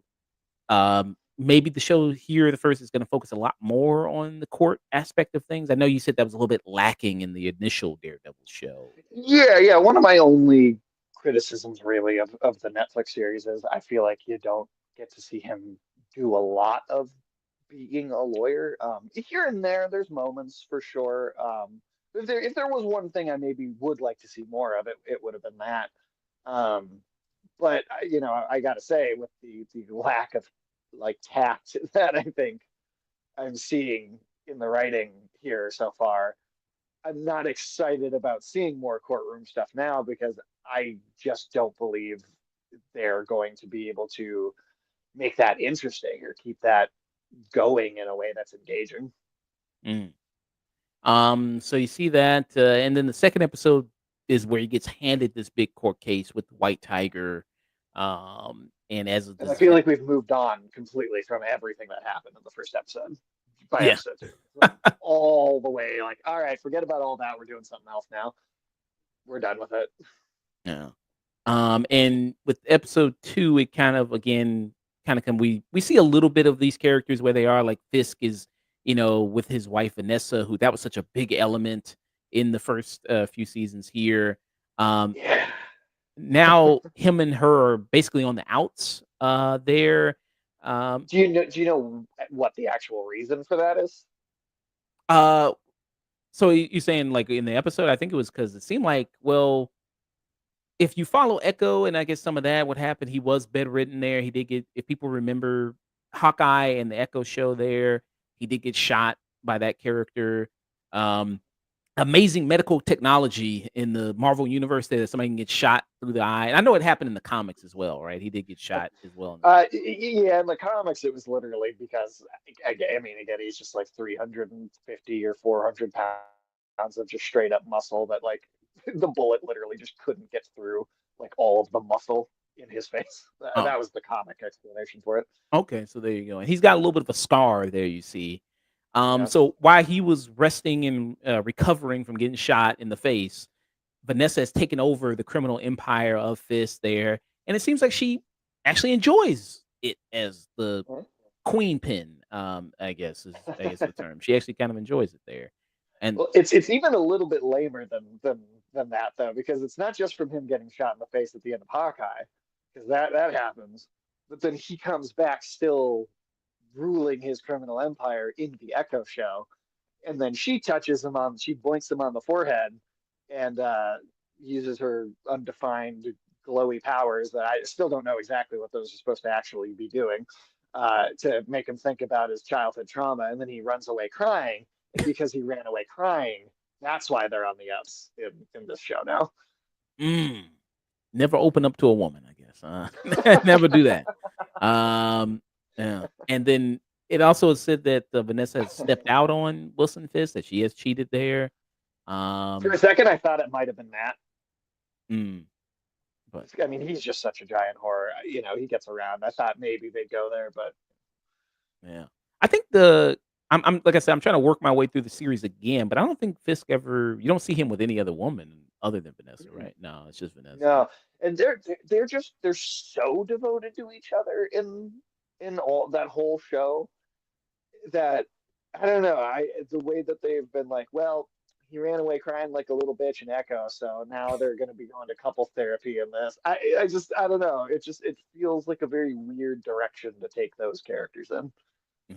So you see that's kind of where he's been, and we've seen these characters before this series, bringing up Echo, have popped up in other shows, like this gets popped up in Hawkeye. um I think that was one of the first things that they popped up in, either of I them. think that was the first thing Fisk came back in. Yeah. And then Vincent D'Onofrio, I mean, he didn't keep that shit much. He was like, "Whoa, look at this show. This is such a good show. I wonder, wouldn't it be so good if I came on the show?" It's like, bro, of course you're gonna come on the fuck show. Like, you've been tweeting I about think it. in the first episode of that show, there's like a flashback for the Echo character as a little girl. You see her grab a giant hand, and then you hear a like laugh, like it's very distinctively Kingpin's weird, like very like distinctive laugh that he does in the first series. Yeah. So, yeah, he was in that one, and then also you had Daredevil who popped up in She-Hulk, which I liked him when he popped up in She-Hulk. I thought he was fun.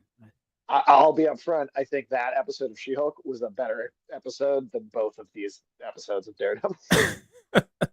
And when these characters now that so that was kind of their soft introduction, I guess you could say, into the MCU, of people going like, "Oh, hey, so they are acknowledging them. They are here." You know what I mean? Right? That was kind of that way. And it seems like with that introduction, they were also introducing like the more comic book versions of these characters. You see that like in something like in She-Hulk, where Daredevil seemed a lot more acrobatic, a lot more jumping around. You also saw when he was in Echo, there was a bit of that too. And some people go like, "Hell, I only watched Echo because Daredevil's in it." You know what I mean? I just watched it for just that bit in it. What you is that kind of, do you think, what they did with these guys like Wilson Fisk, making him more comic accurate, strong Wilson Fisk? Even though we He did, felt like it in Hawkeye for sure. I mean, he survives like a giant explosion, like right to the face, and then flies through a concrete wall, and he just gets up and dusts himself off.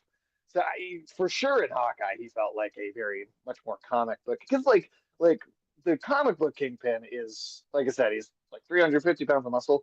He's so strong that he can grab a superhuman like Spider-Man, right, and just like pin him down even without having like powers, right? He's just so big that even someone like that he can kind of grab and get a hold of. So it felt like it. Like, see, I'd be curious to see that translated in live action. yeah, just like zero neck, all body right there. All body. Yeah. So it just seemed like they did that with that. So I think that comes across a little bit here. Actually, somebody did do it for you. Here you go. Somebody did show you and translate into live action for you right here. Oh, there you So I would watch that. I would honestly watch that this time. That seems fun. go. I So I think guess what's I was just gonna say I think what's interesting is a lot of those appearances in Hawkeye, She-Hulk, Echo, all these other Spider-Man, all these other things. It feels like a very different era of Daredevil comics that version is pulling from. Like the Daredevil, the 3 seasons of the Daredevil show. It's very much pulling from like the Frank Miller books from back in the day, very dark, very grim, very grounded.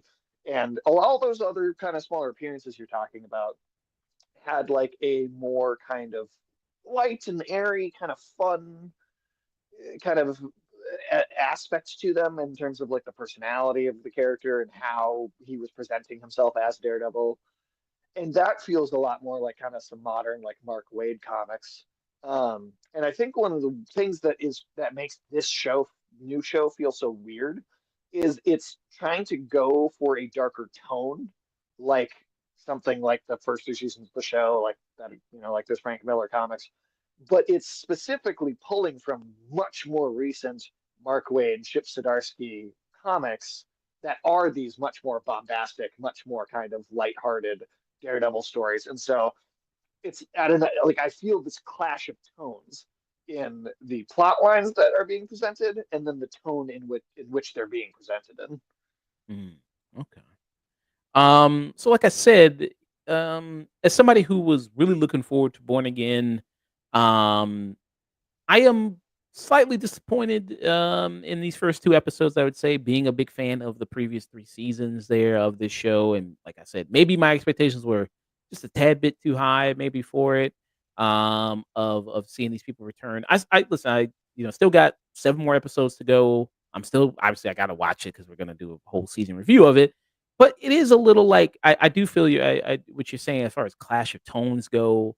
Also, the look of the show, lot more natural lighting that they're using, like, it's very bright here in the cities of the New York in daytime, that kinda has that feel to it.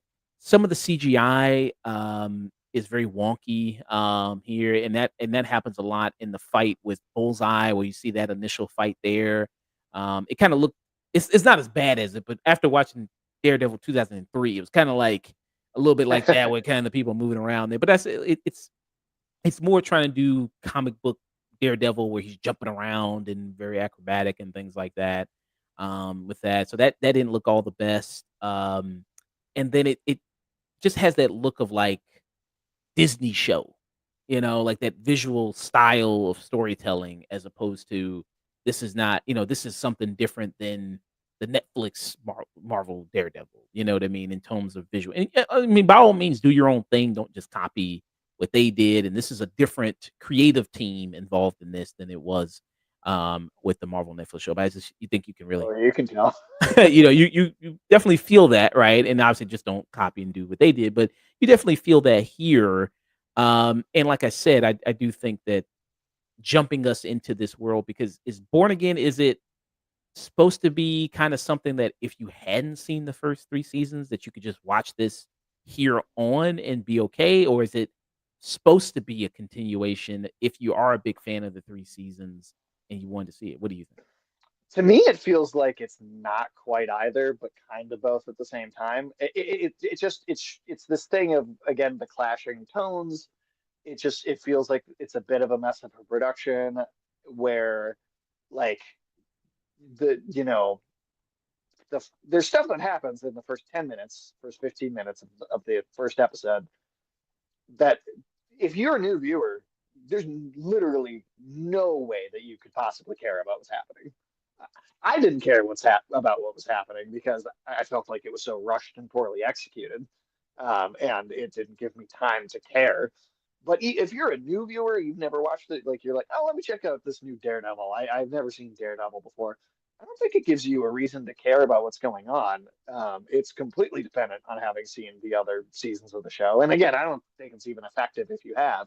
But then it pivots and has the time jump where I mean it throws his support. I mean, I really think that for as good as Charlie Cox and Vincent D'Onofrio are, a lot of the heart of what made the Netflix show work was the supporting cast around him and how they connect to him. And it feels like they just completely threw him away here. Both of the big characters that are part of that feels like they were completely just tossed out. And then it does, and then like a lot of like new supporting characters are brought in these first 2 episodes, all of which fell pretty flat to me. Like they feel kind of just like generic kind of CW drama characters. Like I'm not really getting a lot of personality off of any of them. And the like ex-cop reporter character too that Daredevil goes and talks about. It feels like it is just trying to do like kind of recreate the Ben Urich scenes from the first season, but again without really much of a personality to actually make those moments matter. And so it feels like it wants to set itself apart and be this new jumping on point. But again, then you're starting the show with something that there's no way to care about if this is your jumping on point. It doesn't matter. Mm. And especially because there's yet another time jump in that first episode, and we move so far past it, we don't sit in the grief of the moment. We don't sit in the grief of the characters at all. So we jump ahead to them basically kind of, all right, we've moved on already, and we're not really gonna spend too much time about that. Like, I don't know. It feels like they shot a bunch of stuff for a completely new thing, and then went and were like, all right, let's do some reshoots and splice in footage that connects it to the other show. Like it feels like it was done after the fact. Mm. Yeah. I mean, I still like it. I think way more than you. You know what I mean. I mean, because your bar is pretty low with these 2 episodes. Uh, I mean, I still think there's good things to enjoy with this 2 episodes here. Like speaking about episode 2, I like the court stuff. I like doing that and see when that's gonna go. I do still like the performances of Charlie Cox and Vincent D'Onofrio in this. I want to see John Bernthal come back as Punisher, see what that kind of leads to. It is a very, like you said, they already did this storyline in the last season of like he hung up the mantle and then he's got to put it back on again. Like they already kind of did that already. Well, Um, and Fisk like seemingly turning a new leaf and not being so bad. That was also part of the third season story. Done in a bit of a different context, but that was still the crux of what was happening. So to me, it's so much of this feels like a retread of what they've already done, just in the last season. And I like to be honest, this is the first time I've ever seen Charlie Cox in this role and thought he wasn't very good. And I don't think that's his fault. I think it's the material. But like even in She-Hulk, which I wasn't like a huge fan of the show, but I thought, you know what, he's still really good in this. Spider-Man: No Way Home, I didn't care for that movie as much as a lot of people, but I still thought his screen time he had a lot of presence. He was very good. Um, and some of the stuff that they give him here, I'm like, I think like even his charisma and presence can't save this bad writing. I really think like when in the first episode or in that first scene when he's like holding Bullseye close to his face, going why? That just felt corny and overdone and melodramatic, and I just I mean, didn't believe it at all. I thought it was bad. I really thought it was poor, really poor. yeah. I mean, didn't he do the same thing when he in season 3 when he's punching Fisk and he was yelling and He did, but there was buildup, there was narrative, there was other dialogue other than just the one word surrounding it. So there was other things going on in the scene.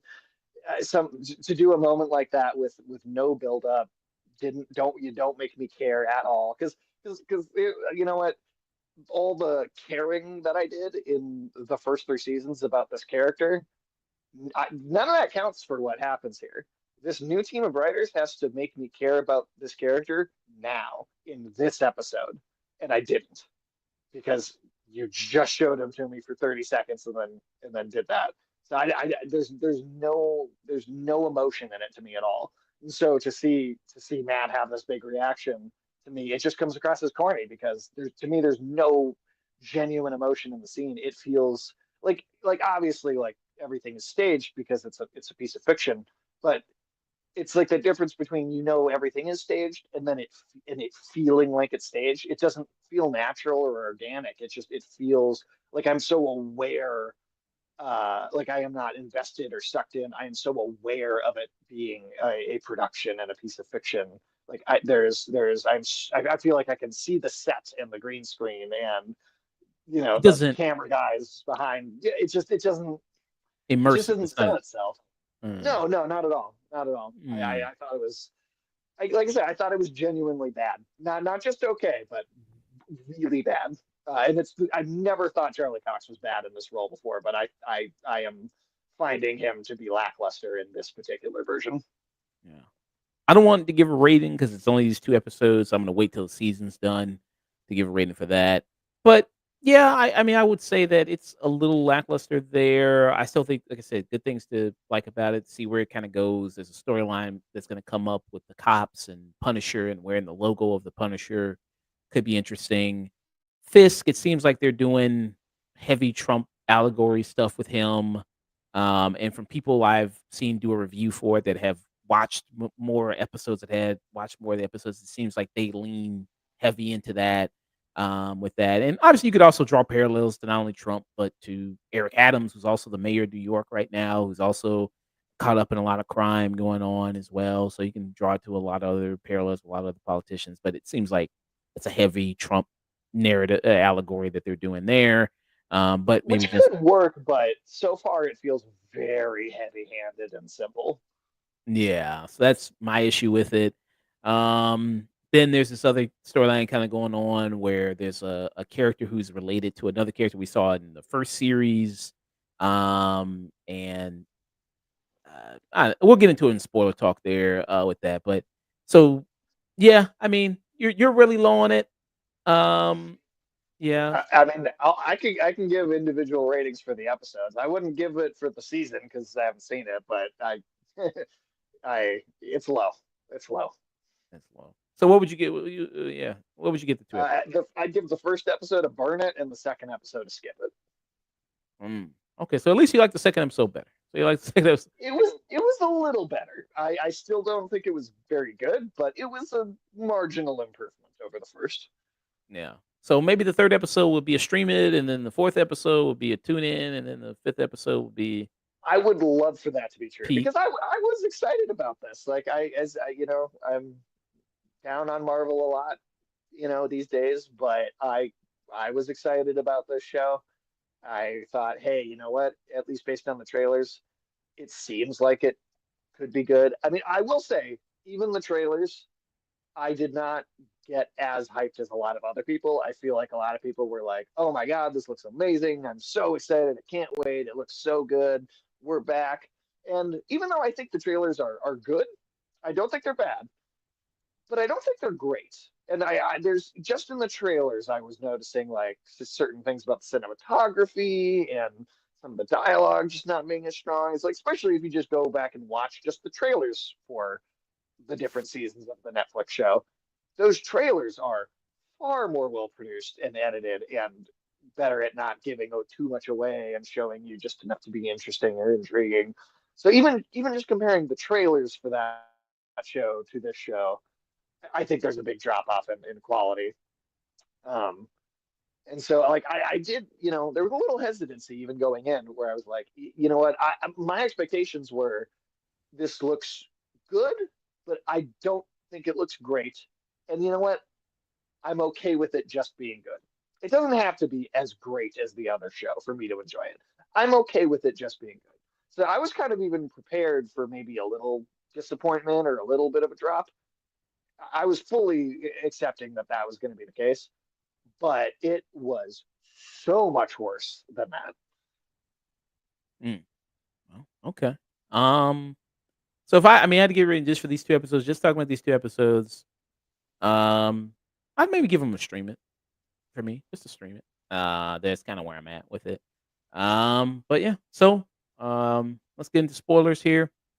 So, first episode, right out the gate, Foggy dies, which has been a point of kind of controversy there for people, especially after you heard that announcement. At first, like you said, with the production, they were like, "Okay, Foggy and Karen are the series is already going to start off with them dead."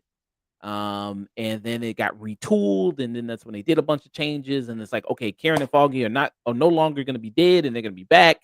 And then Right. the first scene of the episode is them coming out the law firm together, three of them walking down the streets of New York, heading to Josie's bar. You remember Josie's bar? That was a big staple in the Daredevil show. Another thing we're going to get rid of in the first episode. Oh yeah, because they fuck up Josie's bar, but yeah, that was a big. Just delete everything people cared about in all of the show. And they get in there and they're drinking and it's they're celebrating. A cop is retiring there, and everybody's drinking, everybody's having fun. You see that with Karen and Matt, there's still a little bit of flirtatious kind of attraction there between the two of them. They're still doing the kind of the will they well, they already did the will they already get it hook up, but Right. they at the end of the third season, it was kind of like, okay, let's just be friends, let's just kind of do that. But then, I mean, hey, women miss that Matt. Women love Matt. So they do miss him. They miss the devil. And so she's still trying to maybe work something out, get that together. And then that's when Bullseye comes and fucks it. How did he get out of prison? How did he start walking again and doing his thing? I mean, I'm not saying we have to show his whole rehabilitation process, but you know, what happened there? What's funny is the teaser of him in the hospital at the end of season 3 is basically the same post credits teaser from the 2003 movie. Both of them are Bullseye in the hospital in like full body casts, right? Like being operated on, based or at least like in the hospital. Yeah. Oh yeah, that's Kind of the correct. same teaser. Yeah. So he comes back. A lot of people hate his outfit. Some people were kind of hating on his outfit. I said he looked like DC Vigilante, like that He did character. kind of, yeah. It was a Uh, weird. I didn't get why they would give him like a suit like this, but not just give him, not just do the costume. yeah. I, There's some. I, I don't understand why they wouldn't just do the actual. It's Daredevil's wearing his suit. Why is Bullseye not getting a suit? I don't get it. Well, he's still in his proto suit. He's gonna get his maybe at the end of the season. He's gonna get his full villain suit. There. So Maybe, but I feel like we've done that so many times where I mean, it's really though they're going to wait till the end of the season for that, but they're not going to wait till the end of the season for Foggy to die. It's like that. The priorities are out of whack. So and then he comes and shoots Foggy and he dies. And yeah, that's when Matt chases him up there. And I thought that action sequence, I mean, that's where the CGI was a bit wonky.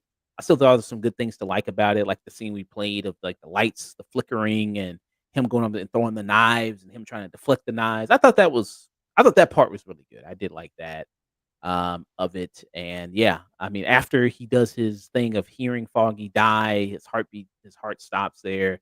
That's when he just tosses Bullseye off the roof. And he's like, yeah, and he kind of does it so casual. It's like, get the fuck out of here. Like, yeah, he just kind of just It casually. was legitimately more dramatic in the 2003 movie. Like I can't believe I'm saying that, but it really was. I mean, yeah, he just does away with him there. And Bullseye just lands and he doesn't die. And we see that then it cuts to a year later. Matt goes to the trial of Bullseye, which I was kind of thinking, okay, so I guess that only that cop saw who he was, right? It was only just that cop, nobody else, right? It seemed like okay, so I guess so, but I mean, he'd also been like known to have committed all those other murders and stuff. It's probably pretty easy to just hook him on it based on what else he'd already been convicted of or so publicly known for doing. yeah. So there's that. He's there to testify against him, put him away. And then that's when you see Karen and you see that their relationship is strained and that she's moved to San Francisco. I don't know, maybe she's gonna work for Ant-Man. I don't know, maybe she's gonna do something for Ant-Man or Shang-Chi. He's also in San Francisco. I don't know, maybe she's gonna do something with him. Uh, I mean, it's really just a contrived excuse for her to not be in the show. And that's all it seems to be to me. yeah. So what did you think about that? Foggy's death, the breakup of I Matt. thought it was terrible. It was. I thought it was. I'm not opposed to them killing him as a character, right? Just in general, like I think you could do it, and it could totally work and be effective. But to come back 7 years later with a different creative team, to me that says that these writers for this show said, well, these other writers they already did the work of getting people to like these characters, so we don't actually have to try. We can just manipulate the audience by killing someone that they already like. We could do it. That could be the first thing we do. We don't have to have good writing. We can just do that, and we'll just force an emotional reaction out of the audience. That's what it felt like to me. I thought it felt cheap and lazy. I didn't care at all. Like, and I like that character a lot. I think him and Karen are kind of the heart of the show of those 3 seasons. And I think him dying should carry some weight and mean something, and it didn't. It just felt completely meaningless, completely devoid of just any real tension or just any emotion, really. And that's why I think like Charlie Cox's acting in that reaction, I think, comes across as so kind of bad and corny to me, because it's like, I don't care. You didn't do anything to make me care. And then these characters having this overwhelming reaction just comes across as unbelievable. Mm.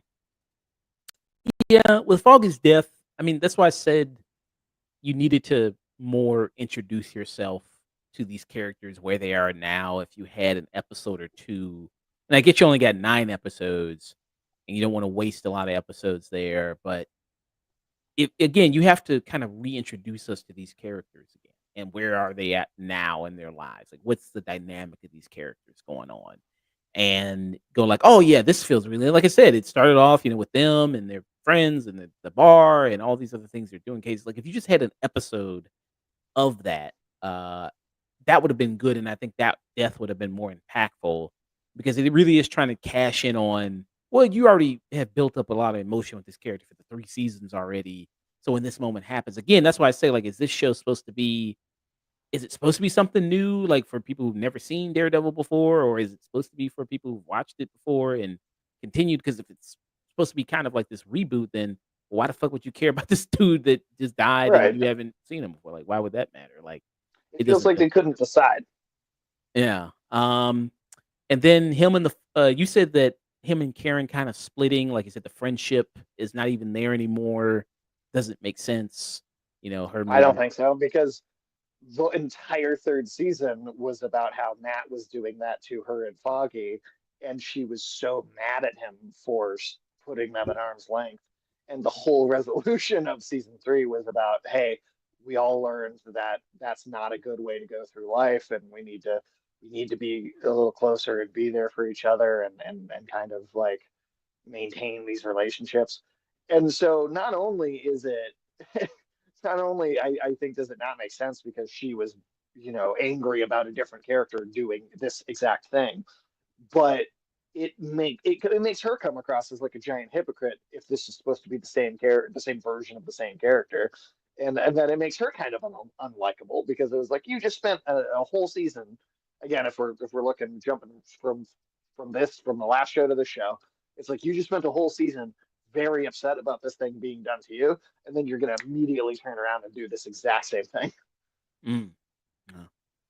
Yeah, I mean, I guess the reason is you could say like, she's mad at him for being Daredevil and then bringing that kind of on you, but like I said, they kind of worked that out in the previous That was a season. plot line throughout the whole 3 seasons, where she was like, you shouldn't, like, or at least when once she finds out, it was at the end of two.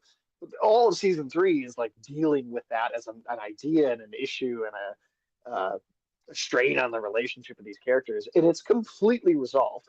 Like the way the show starts is like spitting in the face of the way that the previous show ended.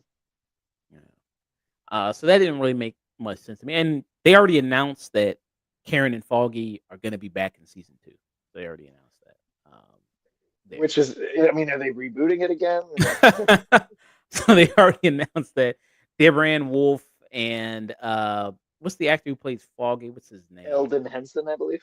Eldon Henson. So they are going to be back in season 2, and do that.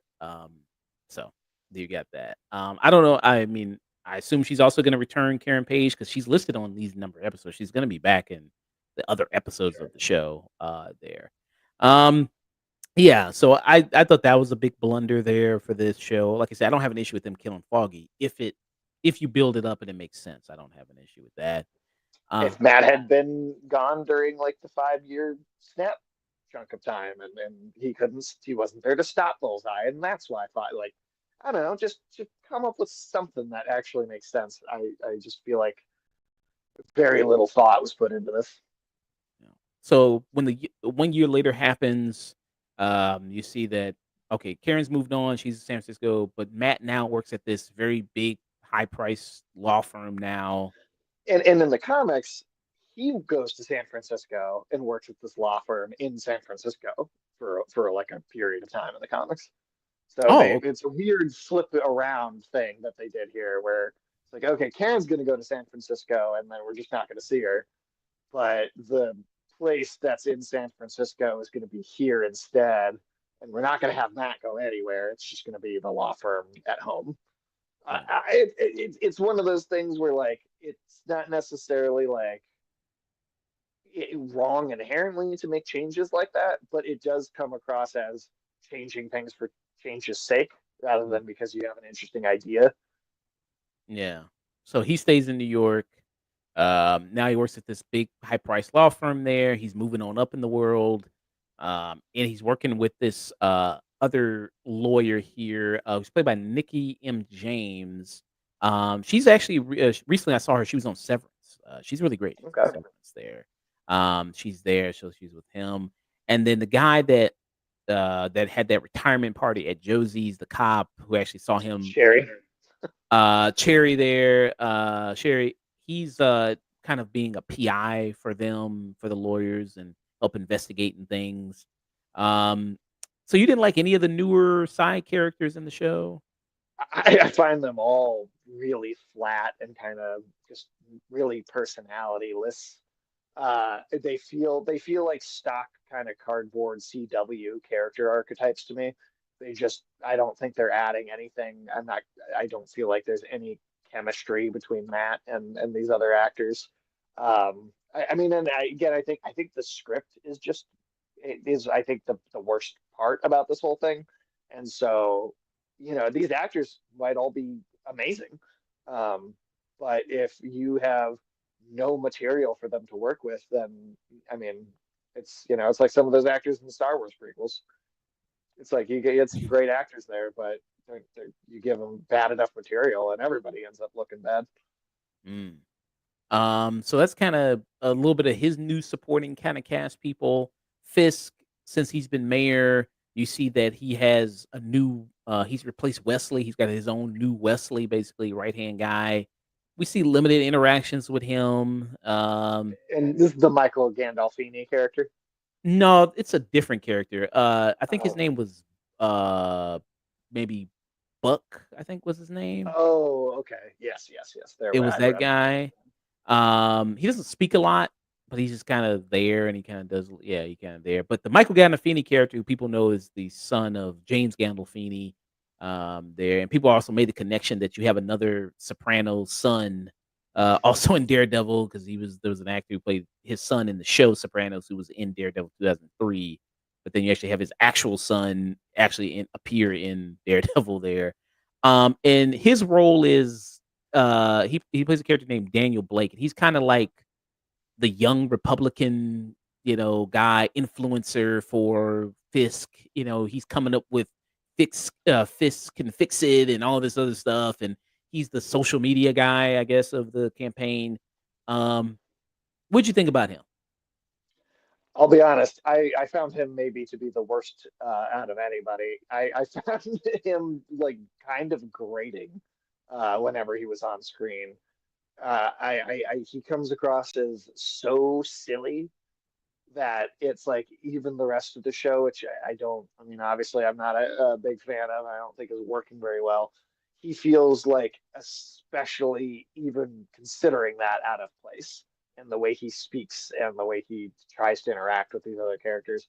I mean, I don't know. Again, if it's just the script or the acting choices. I don't know where exactly that starts and ends, but yeah, I found myself physically cringing when would come on screen. Uh, um, I didn't see what else he was. I know he was in that Sopranos prequel film. I didn't watch. Mhm. Did you ever watch that? I have not seen that.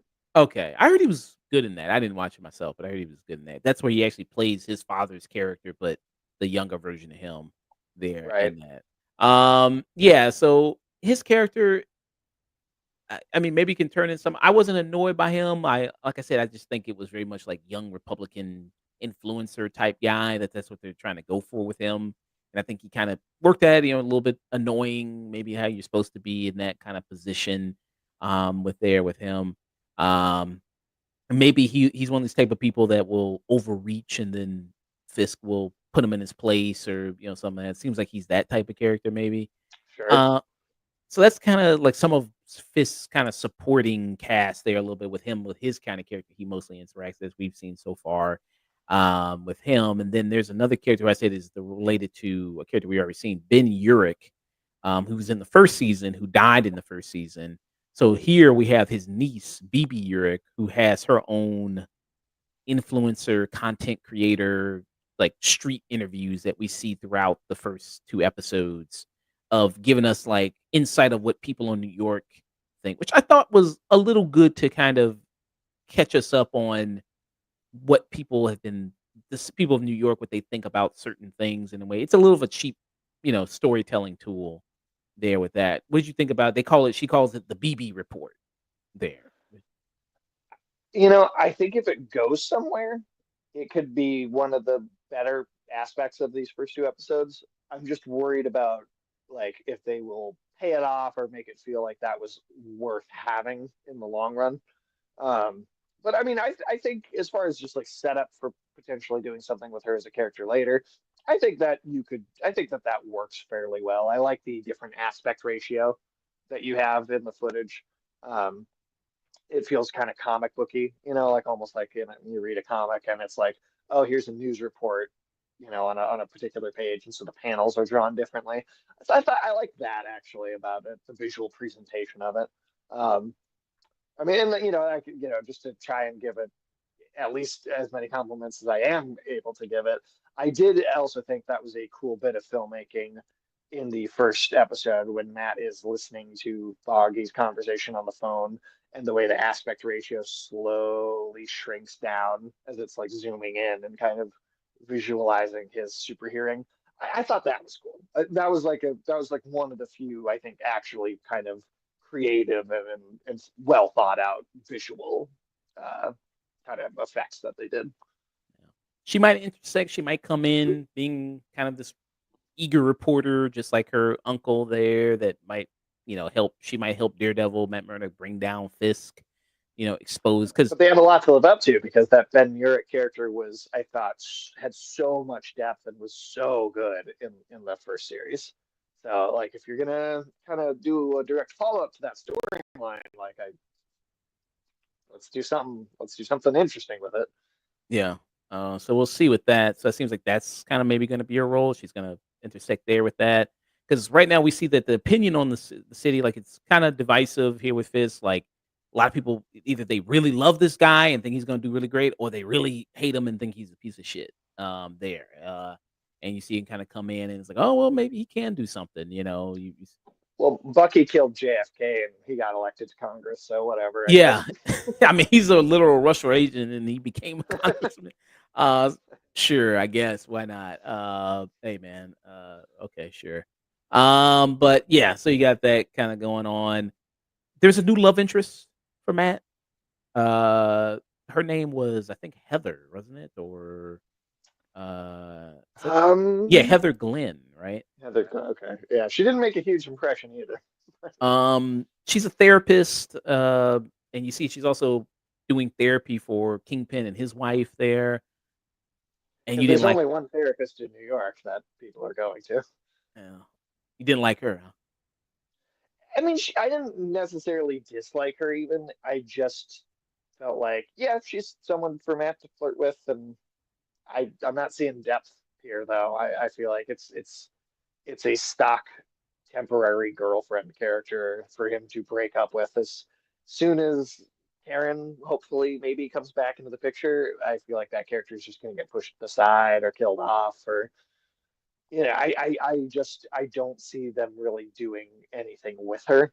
I will say in some of the scenes where she is on screen, it is some of the only time when I feel like the personality of Matt is really coming out, like in a the way that you think of the character. But even then, it still feels very basic, very simple. Mm. Well, Matt, he's always gonna turn on that charm when it's the women, man. He's always gonna Yeah, that's he's true. gonna crank it up, man. He love them women, man.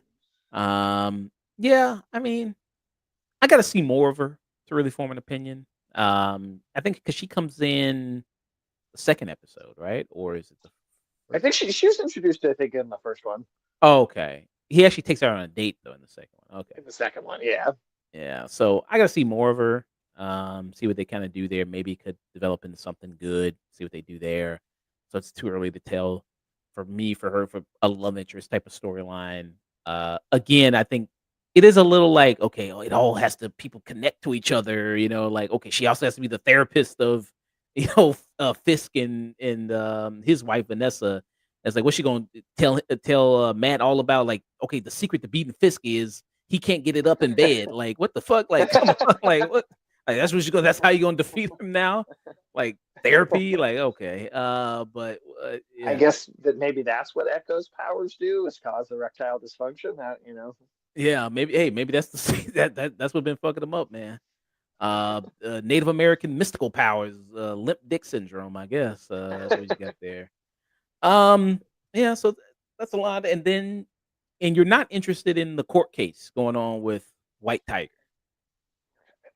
I mean, it could go somewhere. It could in future episodes, but I just, I mean, so far, just none of the setup for that I think has been very interesting. It could get interesting maybe as layers unfold and as it moves. But so far, I mean, that opening scene, it's the second episode, where the cop gets trips and falls in front of the train. I mean, on top of it, I think the CGI being bad, the choreography of these action scenes, I really just don't think being very impressive. It also is just filled with this like really simple kind of basic expository dialogue. Like he runs in and goes like, "It's wrong to beat people up. Stop it, guys." It's like all the dialogue kind of comes across like that, and I'm just like, people that are writing lines like that to me, are they really gonna write a sophisticated courtroom drama? Like, are people that will write dialogue on that simple, like fifth grade reading level, like quality, are they going to be able to do anything that is interesting or nuanced or complicated or has like multiple arguments that are convincing back and forth? Like, I just don't. As like just based on I think the really low bar of dialogue in this show so far, I just cannot imagine them doing dialogue in a courtroom scene that actually seems realistic and interesting. I'm intrigued by them doing more court stuff, by them doing this, like this, I guess, being the big case that he's gonna do over the course of the season. And I don't know if it. I think it might just be a couple episodes and then kind of we move on to something else. mm, you think he's gonna help free him, and then he's gonna help him fight crime later on, or something like that? Maybe I feel like he might. It might be a 2-3 episode thing, and then he's out. We're doing another story. Hmm. Interesting you bring that up. Want to close it out with this, just about your kind of predictions for the rest of the season. We see, so at the end of the last episode, I mean of episode 2, we see that Matt just couldn't keep it in any longer. He was trying to be good. He was like, man, it's like Denzel Washington in Equalizer 3. He was like, man, please don't make me do this. I don't want to do this. You don't want me to do this. But Matt had to come out. So you see that all these cops, there's a lot of corrupt cops there going on, and then they're trying to kill a witness in the case that he's doing for White Tiger. He's trying to protect the witness. He's trying to tell the cops, hey, you don't want to do this, go home there. They start beating the crap out of him. And you also notice with one of the cops that they have the Punisher logo tattoo on their wrist Yeah, there. You see that. yeah, Um so again it calls back. So that they did a storyline like that in the comics where the cops like became like this rogue thing where they like what do they call it? Back the blue type shield Punisher logo guys. yeah. Something like so. I don't remember what the exact name was, but I mean, like it's an interesting story. I mean, it's also the kind of thing where like I feel like there's a few different ways that you can kind of depict Punisher and like how uh unhinged or how like to what degree of heroicism is there in that character and how he behaves, because in the comics when you do that storyline, Punisher then is killing corrupt cops because he goes, you don't do what I do, only I do this. And it's on the more, it's like that goes with a much more heroic depiction of Punisher. It's like the less crazy version of him, like the much more he's got some moral lines to him still, even though he does take farther than other heroes. It's the Punisher that in the Civil War comic he kills two villains and Captain America hits him on the ground for it, but Punisher won't hit him back because Punisher still has some standards. He will not hit back certain people, like he won't Well, harm wasn't that innocents. probably just because he didn't want to get his ass whooped? I mean, Captain America. No, I mean it's he really. I mean, in the comics, there's a whole interesting thing of like World War II veterans were respected when they came back from war. Vietnam veterans were not. There's some interesting stuff going on with the dynamic there. Oh, But I get the feeling, based on what I've heard, that Punisher in this is going to be a little more on the unhinged. Like, all right, dude, you need to stop. You're way extra out of control. And I don't know if that cop Punisher storyline works with that version of Punisher. Like, I think you need to have Punisher be reined in so that he can then come down on those cops. That's what makes that story good to me. Is he is then coming in and putting a stop to that. He's like, don't look up to me. No one should look up to me. That's fucked up. Like, that's not okay for anyone to look up to me. Look up to Captain America. Do not do that. Don't look up to me. And if he's like way out there in the show, then I feel like the message of that story doesn't land. And so I'm worried that they're gonna kind of miss the point of it. mm. Yeah. I don't know what episode John Berthold comes in as the Punisher, but we see him. He's got a big bushy beard. Looks like the Unabomber. So I don't know. And like you said, I've heard reviews. People say like, yeah, Punisher is unhinged. He's crazy. He's psycho with this. So, but I And mean, you can do that. It's just you got to handle it the right way, and you got to be consistent with how the world is reacting to him. Then yeah. But I thought that fight that Matt had with those two guys, those two cops, I thought that looked good. I thought that was a good looking fight there. I thought I that was think that was the best ones in the show so far. Um, and I think the hits actually did feel like they had impact. But I will still say I felt like they were cutting a lot. So I agree. I actually do think that one was not bad. I thought that would look mostly good, but man, they were cutting a lot. Like, it was like kind of jarring just how many cuts there were in such a short amount of time. yeah. And it's the fight. People can see it in the trailer. They show little clips of it. It's the scene where he pops the dude's bone out of his arm, and then one dude, it seemed like he just straight up killed that dude. He slammed that dude Yeah, it looked like it. like, bro, you It killed really that. did. Like you smashed his head against the refrigerator, and then That threw was him down. like in the Batman Arkham games when you do that last attack and it slows down and it just seems like the guy's head just gets crushed against any whatever ground or whatever. It Yeah, looked like that level of impact almost. yeah. So yeah, so I thought that looked pretty decent. I thought that looked good there. So It what? does seem inconsistent with his like, oh, I'm not Daredevil right now because I crossed the line by trying to kill Bullseye, and I'm in penance, and I got to not be Daredevil right now because I came so close to killing someone. And then it's like, oh yeah, but the second I start doing it, I'm like, yeah, I'm basically just gonna kill this guy anyway. Like, So that seemed, I mean, maybe he didn't hit him hard enough to kill him, but it just seemed a little weird when his whole thing is, I'm not doing it because I came so close. So, all right, you're pushing me. I have to do it. And I'm going to take it this far immediately, like right away.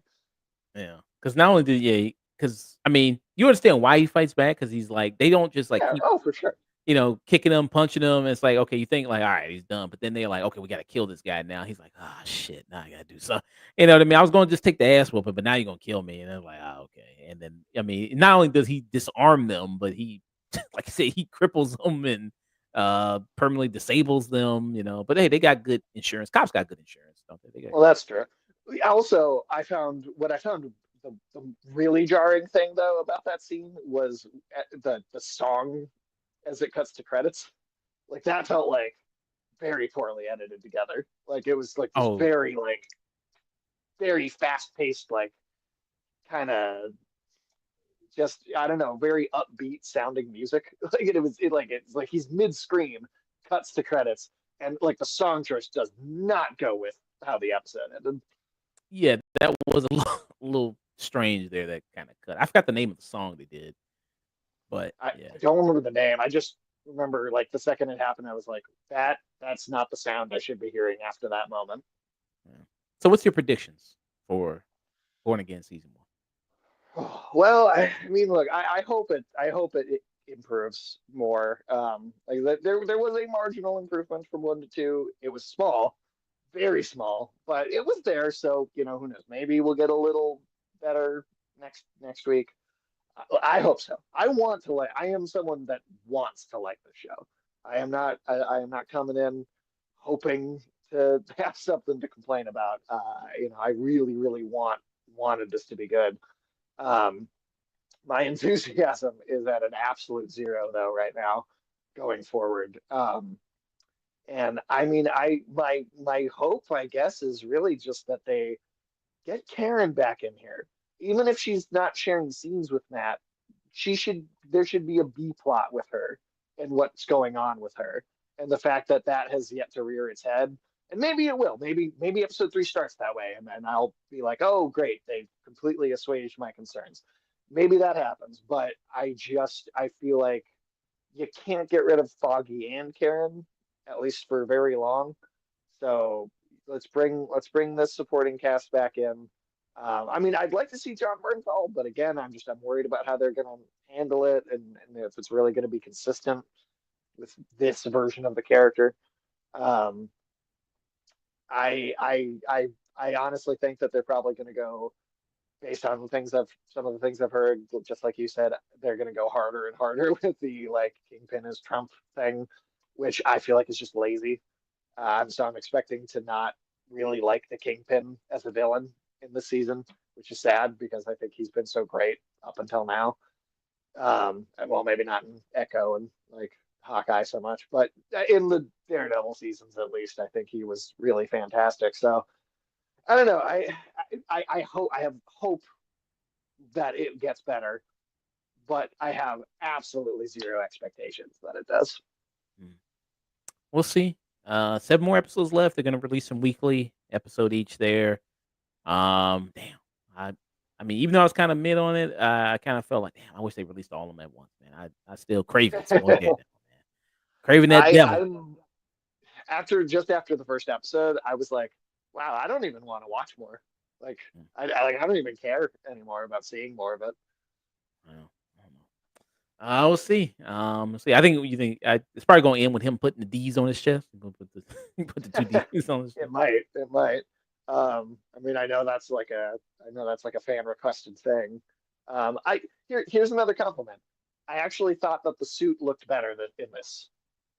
Okay. 'Cause I never really loved the way the Netflix suit looked. I thought it had too much like it's half of it's red, but then like half of it's like this black Kevlar, and it's like just make it all red. And I actually thought the suit design looked better. So there's one more compliment I can throw the show's way. It does look more red. I'd say that it does look more red. Yeah, the black pieces are more like on the sides and kind of in the joints more, and rather than just being like on the front of the chest. So I think it's a better costume design. Yeah. Season 3, you're gonna see Shang-Chi gonna make a appearance. Karen Page is gonna help her out. Yeah. Maybe. Subplot there. So yeah, those were our thoughts on Daredevil Born Again. Then we'll be back when the season wraps up there and give a review, full thing when it finishes. Yeah. All right. Before we move on next review, I want to do this news, knock out this news real quick, and Yeah. then move on to our final review. All right. All right. So, our first piece of news today is Kathleen Kennedy. There was reports she stepped down. She was going to retire, but not really. She said, "No, I'm not retiring. I'm just moving on to something different there within Disney." There, so clarification has been made on that. This article from IGN there says Lucasfilm president Kathleen Kennedy responds to retirement reports confirms Star Wars succession plan, and then it has her quote, "I'm not going to be here forever." Um, Lucasfilm president Kathleen Kennedy has found reports that she is set to retire later in 2025. It says earlier this week, Puck News claimed the veteran film producer was looking to retire at the end of her contract this year. Additionally, Puck claimed Kennedy previously considered retiring in 2024, but decided to hold off on making a decision. While To the Variety joy report of fans everywhere. This is why Variety reported that a source close to Kennedy called Puck's story pure speculation. The Higher reporter confirmed the report. Now Kennedy has responded herself. According to Deadline, Kennedy is working with Disney boss Bob Iger on a succession plan. 13 years into the job. Wow, it's been 13 years. With Star Wars That Rebels feels creator, like forever. Star Wars Rebel creator and creator and current Lucasfilm chief creative officer Dave Filoni apparently in a strong position to take the role. Which I said Dave Filoni, it should be maybe him. It should be three people: Dave Filoni, John Favreau, Tony Gilroy. I think should probably be the people to take it over. But take it over. However, she insisted the truth is, I want to just say loud and clear, I am not retiring. And she says, I will never retire from movies. She continued, I will die making movies. This is the first thing that's important to say. I am not retiring. While Kennedy confirmed that Lucasfilm has every intention of making an announcement months or a year down the road on an eventual succession, she is continuing to stay at Lucasfilm. That involves producing the upcoming Mandalorian movie and a Star Wars film from Deadpool and Wolverine director Sean Levy. So yeah, that's the They're guy. really just getting whoever like made money at the box office last and to like do, oh, they're doing the next one, and then it never comes out. And then they, oh wait, they see box office success. Let's get that person in here. Yeah, because there was a point in time they were giving everybody a Star Wars trilogy. It's like Taika Waititi, you get a Star Wars trilogy, and dudes who did Game of Thrones, you get a Star Wars trilogy, and hell, I got a Star Wars trilogy. I mean, everybody was getting. Oprah leaving Star Wars trilogies under everybody's chair.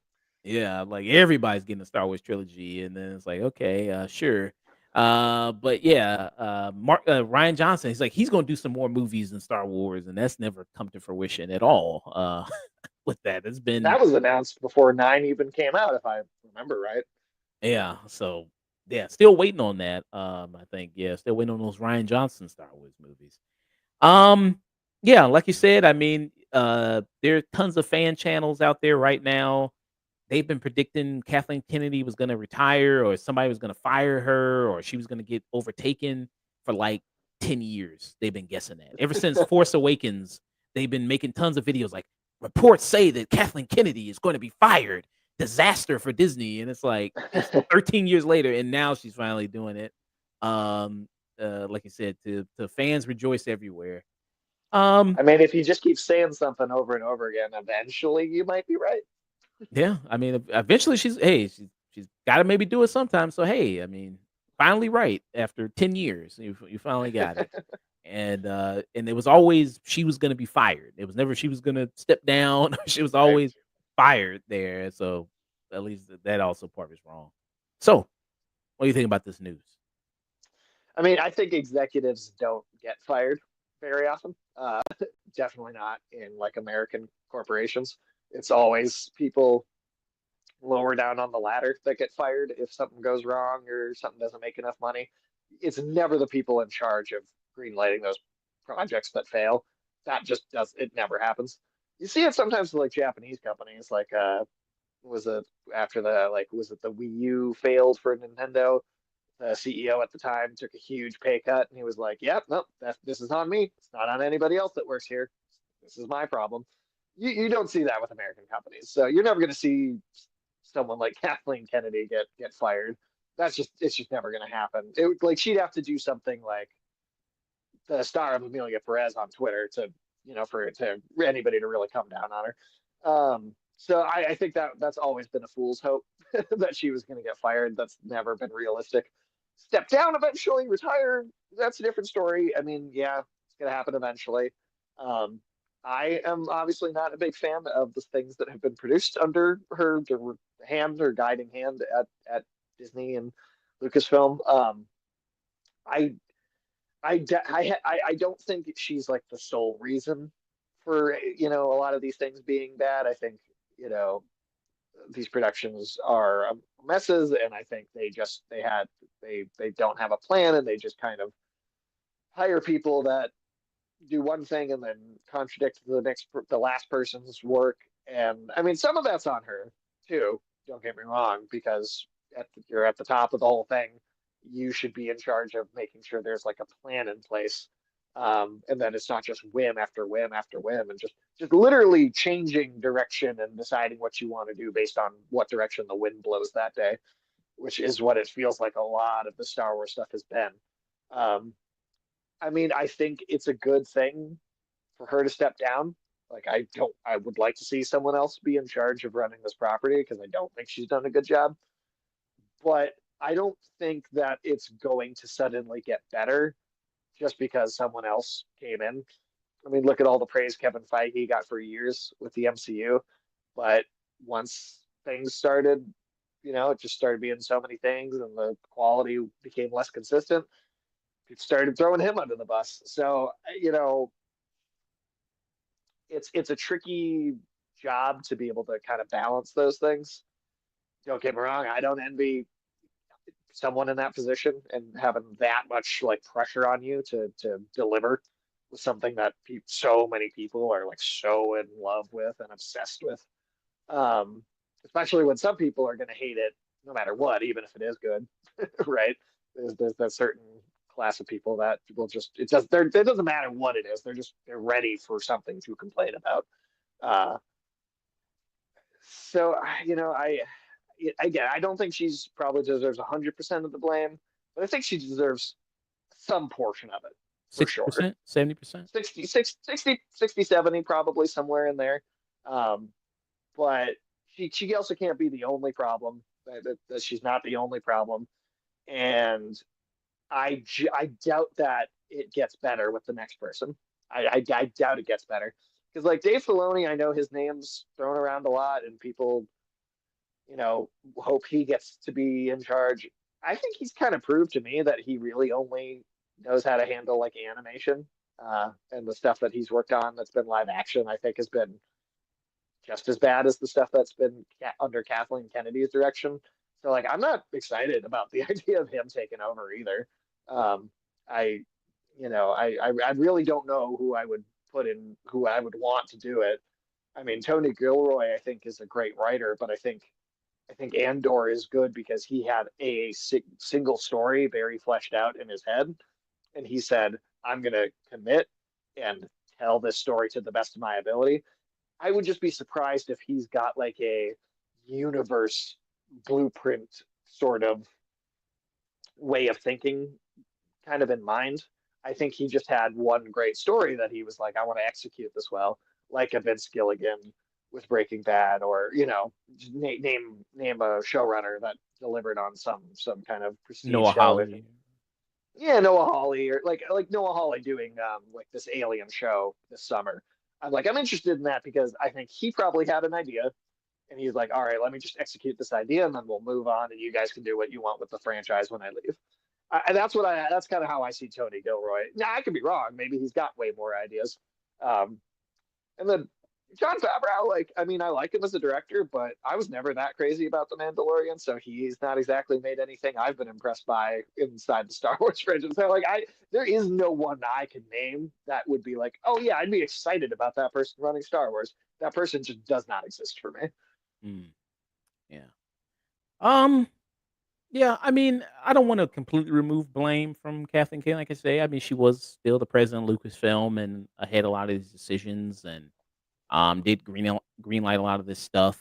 But I also think it was external, outside. She does have a boss, and she does have people that shareholders, and obviously other people that she might listen to. And in a position like that, it comes down to the bottom line, about not really so much the creativity and artistic value of this thing. It's like, okay, can we actually make money from this and a profit? And that's where you saw a lot of the member berries. And do you remember this from Star Wars? And do you remember this from Star Wars? And you had Force Awakens, which was basically hell, it's just a New Hope again. And I love It's a total remake.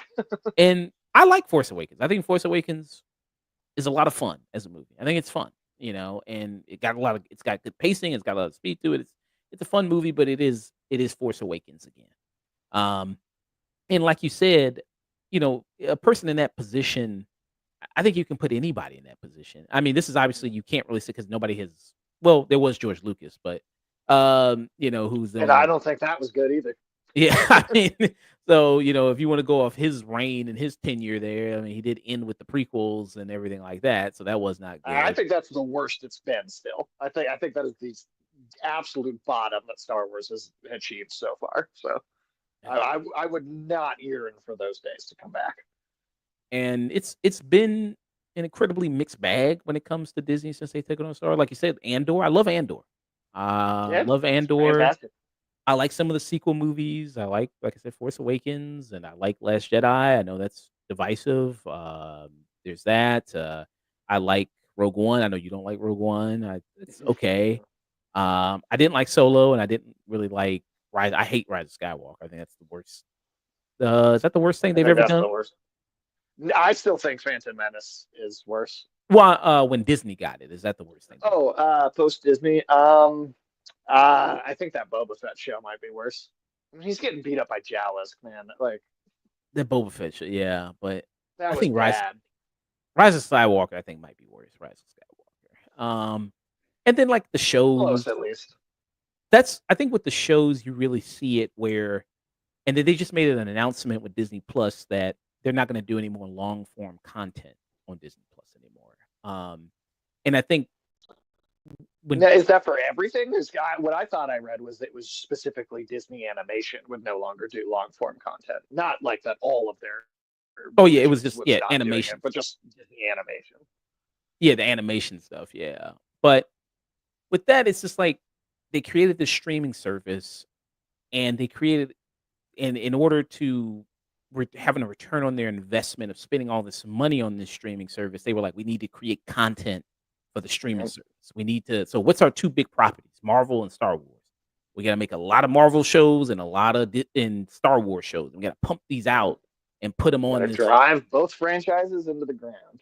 Yeah, and pump them out, and so we can attract people to subscribe. Even though I think they said that Disney Plus lost like 700,000 subscribers this past Yeah, quarter. nearly a million. Yeah. So yeah, because you keep pumping this shit out, and it's mid. A lot of this shit is mid to just terrible.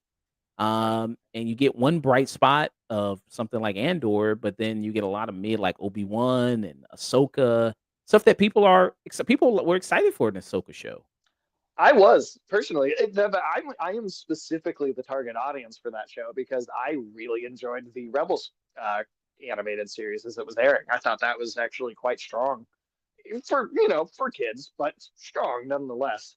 And so Ahsoka kind of being this direct follow up, like a season 5 of that.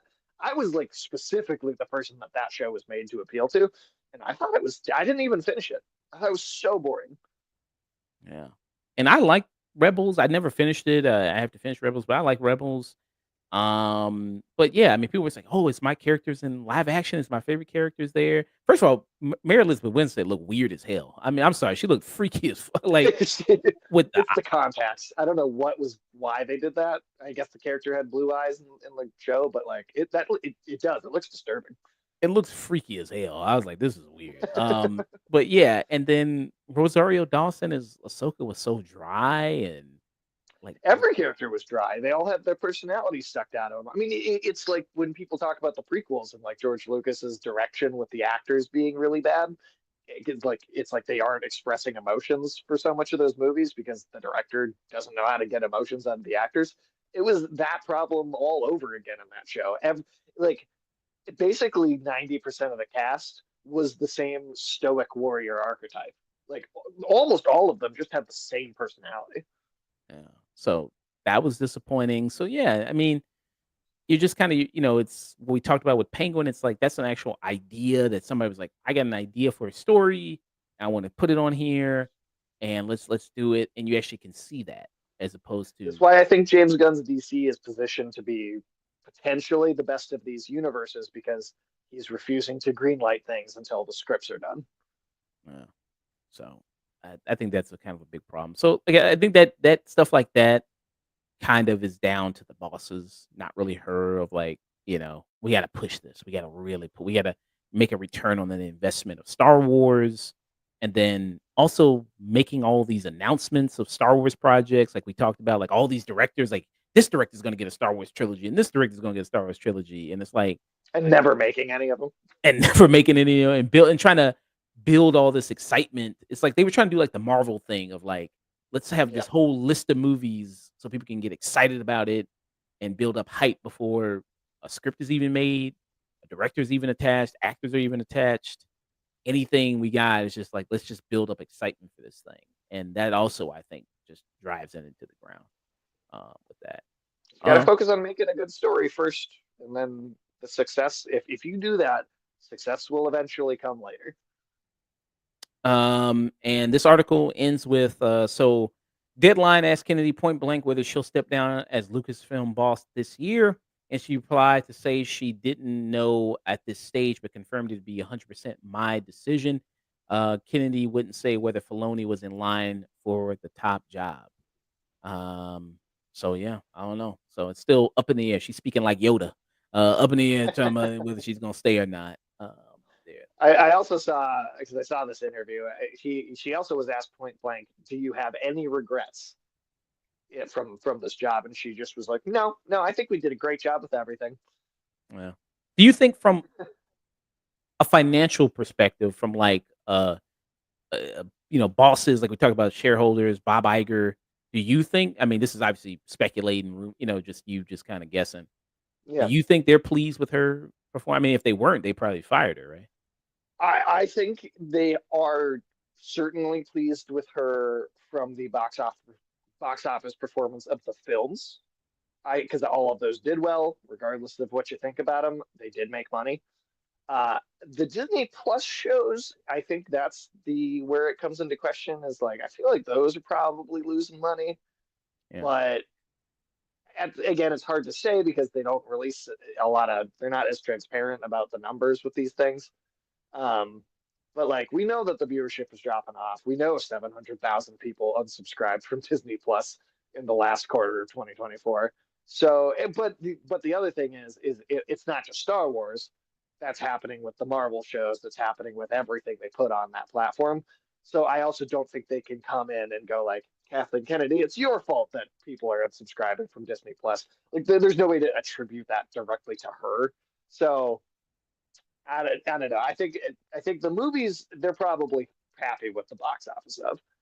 The shows, I think they're probably not happy with the profit. But I also, again, I think there's all sorts of other factors mixed in that they can't necessarily blame her for that either. Yeah. I think it's a good point because there's been 5 Star Wars movies, right? And it's been the 3 sequel trilogy, Yeah, Solo, Rogue One. Rogue One, and that was Yeah, it. Right? yeah, that's it. So out of the 5, 3 of those crossed $1 billion. Right. And So I then mean, yeah, that's like, how could you not be happy with the box office? yeah. Well, actually, did Rogue One make $1 billion too? Maybe I don't remember. Yeah, because I think Rise of Skywalker made $1 billion, right? Or Yeah, sadly. it did. I don't remember. Let me see if Rogue One made $1 billion. Actually, let me see if that actually made $1 billion.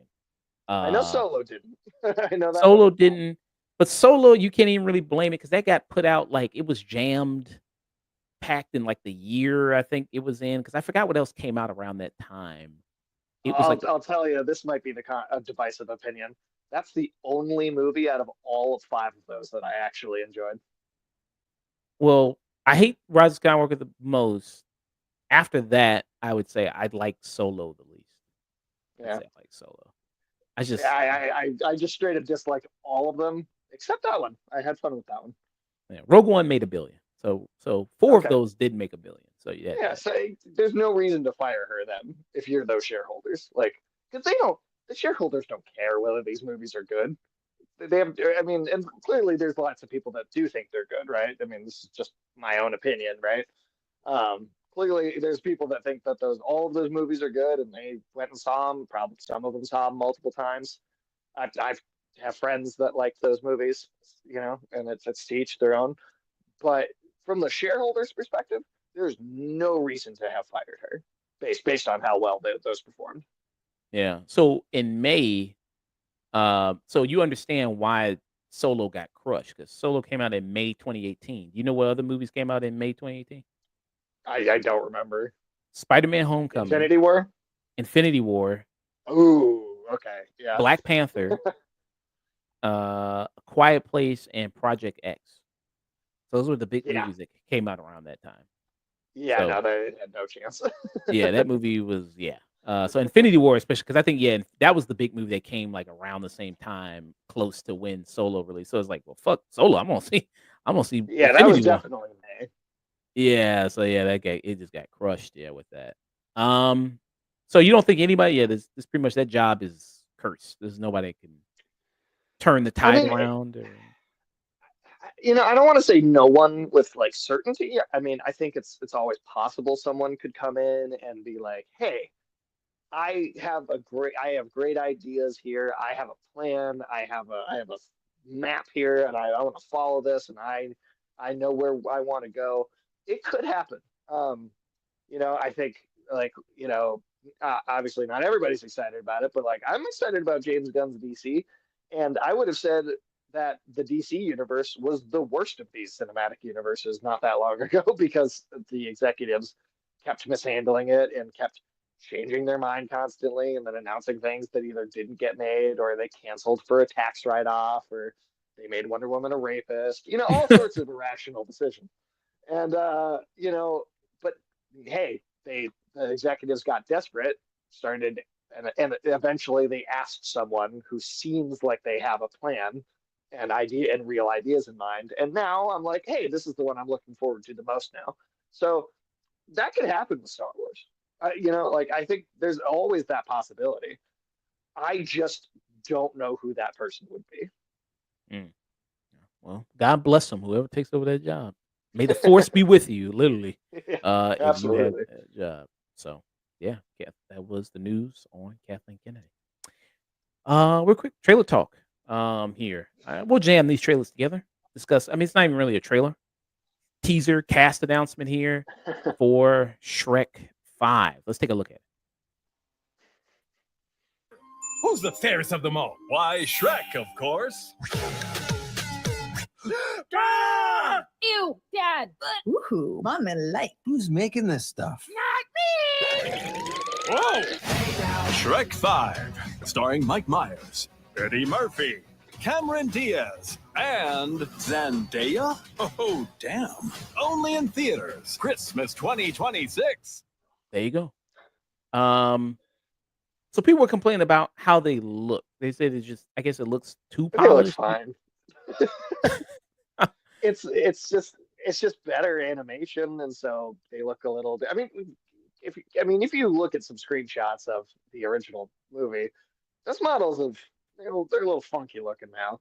Like, yeah, it's a little different, but like it's not without like reason for being a little different. Like I get maybe it takes a second to get used to it, but like I don't know. I don't really understand what people are complaining about.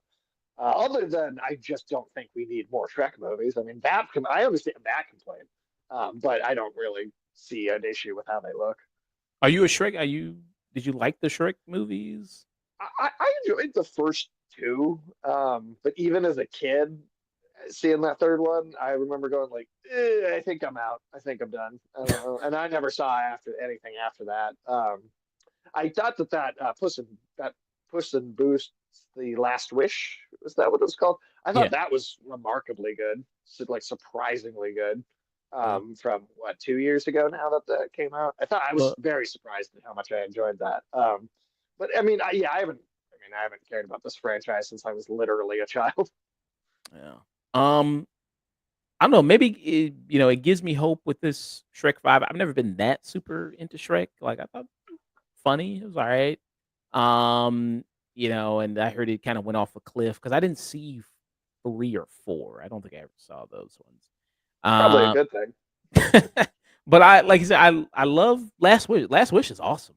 I Yeah, that's that was great. that was amazing. I think that year it got nominated, but I think didn't it lose to? I think it lost to Spider Verse that year. I think. It did. I think you're right. I can't quite remember, but I think you're right. I think it lost to Spider Verse that year. But yeah, I mean that was awesome. The animation, it kind of was one of those things people mark of like you see the influence now of anime kind of coming in with Western animators. Like they watch a bunch of anime, so that's coming more into a bunch of Western animation. There was Um straight up like Attack on Titan homage stuff going on in there. yeah, I mean like it was just really, really great what they did with that. So I don't know, maybe it's gonna be some Shrek type stuff with that. Uh Maybe, but the TikTok mirror doesn't quite give me that hope. Somebody actually typed in Puss in Boots Attack on Titan. Did you ever see this? Is somebody playing the music of Attack on Titan mixed with Puss in I Boots? haven't, but that I could already imagine it fits very well. Let's see a little bit.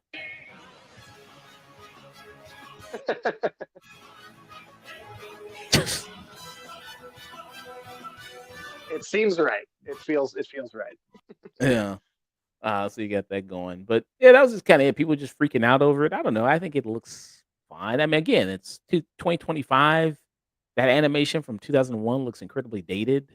Yeah, And they just kind of updated. I mean, it looks like just cleaner kind of they animation. look like the same characters for the most part. Like, I mean, they have some wrinkles in their face. It looks like the characters have aged too. So like they also look a little different for that reason. So, you know, again, it didn't bother me at all. I don't really understand it. It's just kind of, guys, you're adults. Why are you care? Why do you care about this in the first place? Oh yeah, isn't that meme? Let me pull up that meme there of Peter Parker there. Let me see if I can find that one. But it's like, did you know the Shrek characters look ugly? And I was like, Peter, you're 29. Like it's time to it's time to move on, man. It's like, come on, man. You're spending too much time thinking about Shrek. Like it's time to move on there, man. I think you sent me it, didn't you, one time? Yeah, no, I didn't. Oh yeah, here's it. Here is it right here. It's like, yeah. Let me see if I can blow it up more. And then yeah, it says, "Do you see how fucking ugly Shrek's daughter is?" And it says the trailer was so mid. It wasn't even a trailer, but it says, "Peter, you're 29." It's like, come on, man. It's time. It's time to let it go. It's just a little too much focus on Shrek in your life if you're really too that worried about this. You need some other things to be worried about, I think, in life. Yeah. You need to be worried about how mid Daredevil is. That's the big concern. I'd be far more worried about that. That's the big concern. We got to save Daredevil again. We saved it one time. We got to save it again. So yeah, Yeah. that was Shrek news there. Video game news. Here. So Warner Brothers. Discovery cancels Wonder Woman video game and closes 3 game studios. What do you have to say about this, Sage? Well, it is a big and continued sign of just the kind of just terrible executive mismanagement that's been going on at Warner Brothers for a long time, honestly. Um, I mean, I really enjoyed both Shadow of War and Shadow of Mordor, created by Monolith, which is one of the studios that was shut down, right? They were the team working on Wonder Woman. But even in 2018, when Shadow of War, the second one came out, that was like after Star Wars Battlefront 2, that was the second most controversial game that year. And if you remember, Star Wars Battlefront 2 was actually sued by like governments because it was accused of being a Star Wars themed casino for children. And though I think Shadow of War, it didn't blow up as bad as that. Shadow of War did have this like true ending that was like locked behind having to grind to like get like better orcs to defend your castles with, to like win like a big battle. And, you know, of course you could buy loot crates or, loot boxes or whatever that would get you like higher level orcs. So like that was the last game Monolith released. That was 2018. Early, I think, in the year in 2018, I want to say. It was like still like cold outside when the game came out. And that hampered that game a bit. Now, I mean, I think it's still a good game, especially like today. All that stuff was kind of patched out, so like you can go play that, and that's it. It's not in there anymore. Um, but for the studio, I mean, the studio had been around since the 90s. They did like the Fear games on like the original Xbox. That they've been around a long time. There's you'll see their title on quite a few things. And I'd been hearing stuff about this Wonder Woman games production being a bit of a mess for a while. Now, at one point in 2023, there was like a report that they came out and were like, no, this is not a live service game. This is a single player game.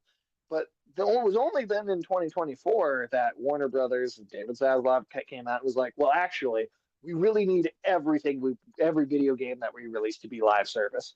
And I have heard, now this is some hearsay and speculation and kind of rumor, but I have heard people say that in 2024 behind the scenes, they were quietly forced to start turning the game into a live service game.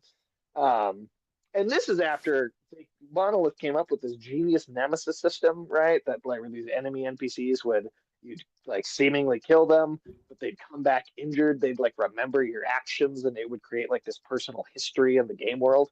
And this Wonder Woman game. So originally they were going to do like an original game. They were going to do something totally new, totally original IP. And then Warner Brothers goes like, well, you know what? We need it to be an IP we own. Howdy, Cal. They said, hey, go back, put it in Wonder Woman, put it in something that we own. So they're like, okay, well, we'll try and find a way to work it in here. And then, again, some of this is hearsay, but as to what I understand, that became a giant mess. They couldn't work it in. They changed it to be like a friend version of the system instead of an enemy-based system. Then they took it out altogether because they couldn't get it to work. Then they were forced to make it a live service game. So I've heard a lot about the production of this just being a complete mess. So I'm honestly not surprised by the fact that this happened. They haven't released the game in 8 years at this point, or 7 years at this point, something like that. And there's just so many problems. But this is all Warner Brothers. This is all executive meddling. Every game needs to be a live service game. We can't release anything else. They think every one of these executives thinks they see Fortnite, they see Marvel Rivals is the newest one. They see these successful live service games and they think, well, why can't every game we've released be this successful? And they don't understand that there's like only so much market share. If you're going to release a successful live service game, you need to pull players away from an already successful live service game. And especially with these ones like this Wonder Woman game, this was going to come out and be probably $70 and then also have live service elements on top of that. Like Marvel Rivals works because it's free. That's a bit, if you had to pay $70 to get that game and then it had all the microtransactions, I don't think it would be doing nearly as well as it is. And they don't seem to understand that. I mean, that's why Player First Games, right? That also is one of the studios that got shut down. They tried to do their own Smash Bros. Game with Warner Brothers properties. Well, guess what? They made it a live service game, and doing exactly. It wouldn't be doing well if there was a cost to entry. They seem to just these executives don't understand that. Like no matter how many of these failures happen, they just don't seem to get it. I'm blanking on his name now, but like the head of Warner Brothers Gaming stepped down in the last 2 months or so, and I don't know if the leadership change here is going to be better, if the new people or new person in this position is going to is canceling stuff like this Wonder Woman game because of the live service elements and because he could tell it wasn't working. But this is also how you drive talent away from your studio. If your studio is known for making great single player games that are story driven, exploration, narrative, combat driven games that are for like one player to run through, and then all of a sudden executives come in and say, well, actually, you've got to do this other completely other kind of thing. That's how you get employees leaving the studio. I mean, I've heard, and this goes for many studios outside of just Warner Brothers. But there's a lot of studios I've heard where, you see their name on a announcement teaser or a poster, and that's there to try and get people somewhat excited. Let's say Rocksteady is a great example. Oh, they made the Batman Arkham games. People love those. And so you put Rocksteady's name on, oh, hey, they might be doing a Batman Beyond game now.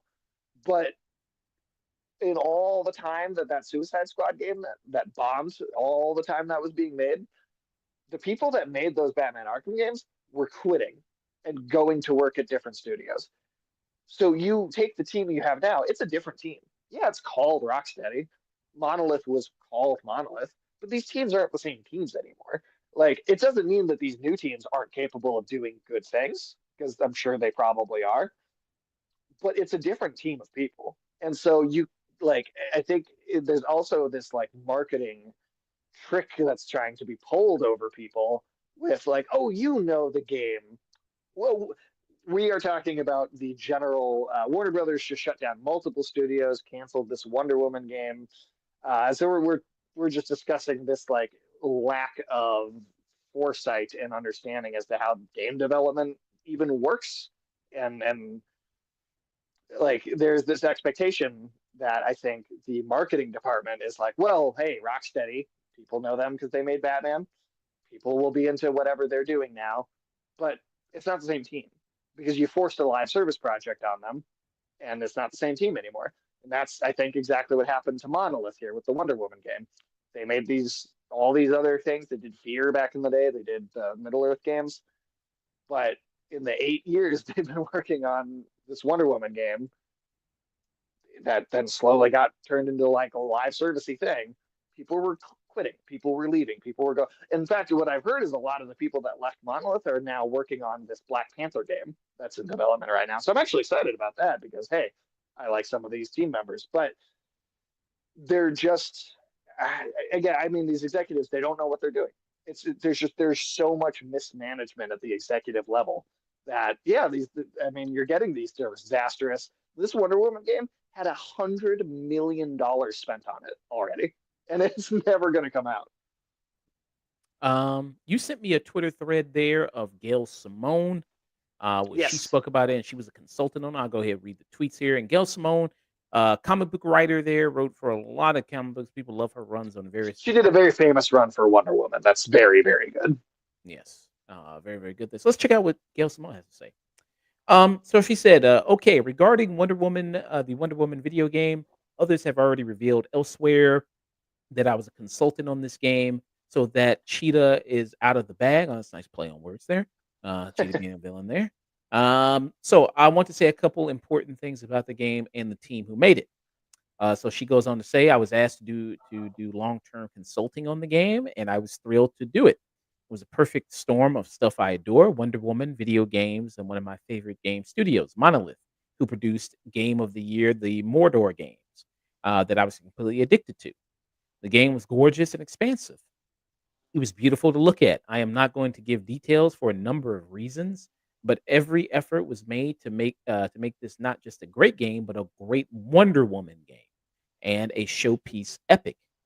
And all of that was because of the team. Everyone who worked on it brought their A game: programmers, artists, designers, everyone.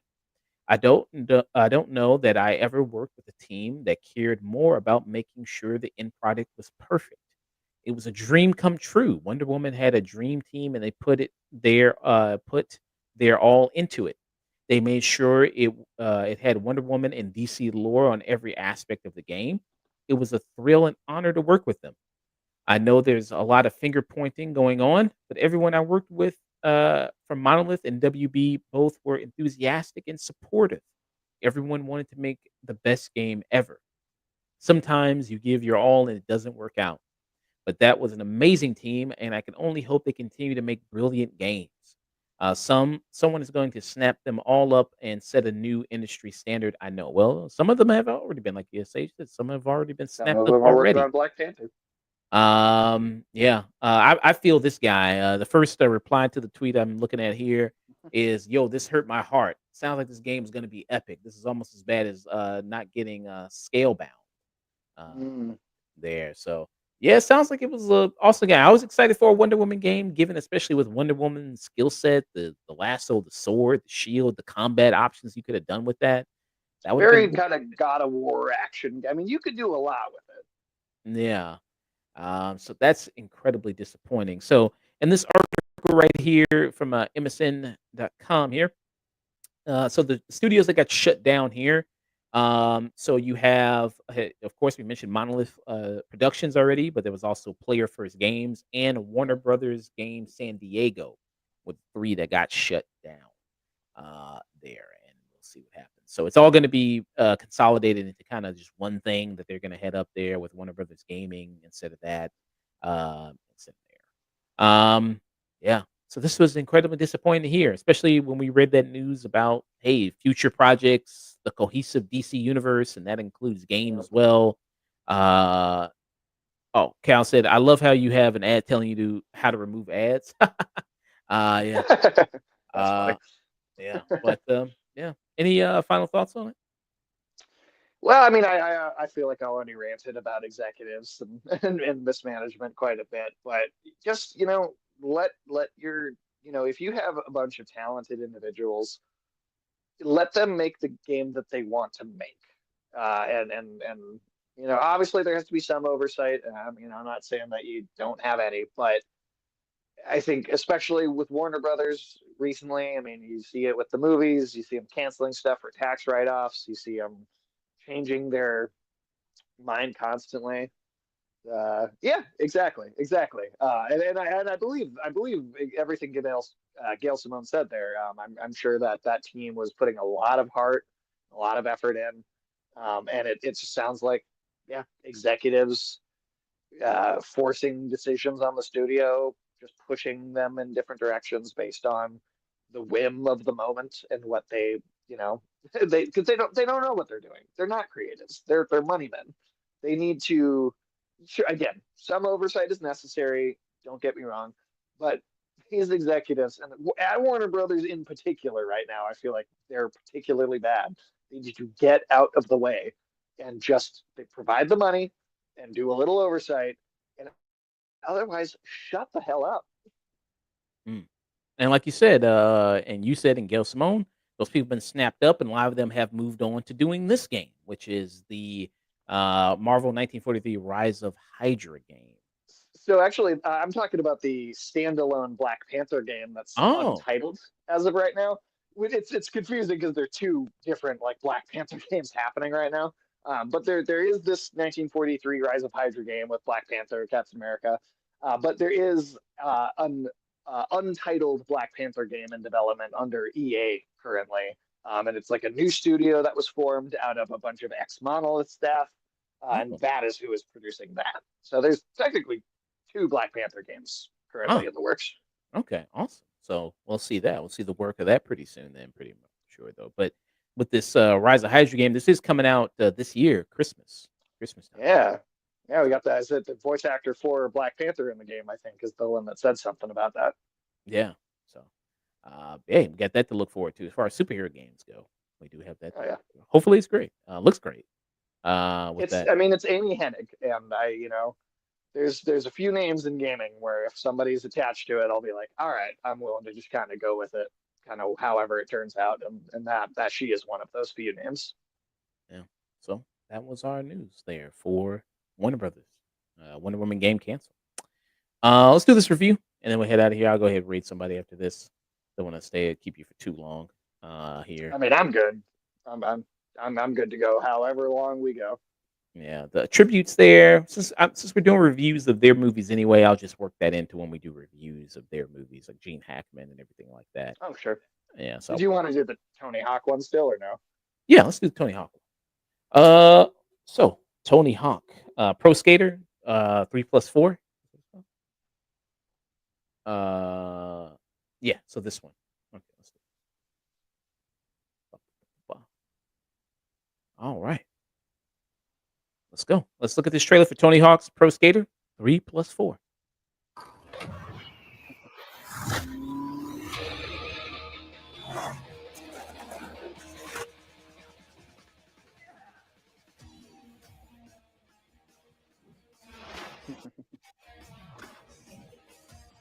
Were you a fan of the game series there? I was. I played a ton of 3 and 4 specifically back in the day. I think these were some of the best games of their generation, honestly. Yeah, I think it's PlayStation 2, right? With this Yeah, debut. PlayStation 2. I want to say the first two might have been PS1. Yeah, I think the first one. I remember the. Yeah, I think the first one. PS1.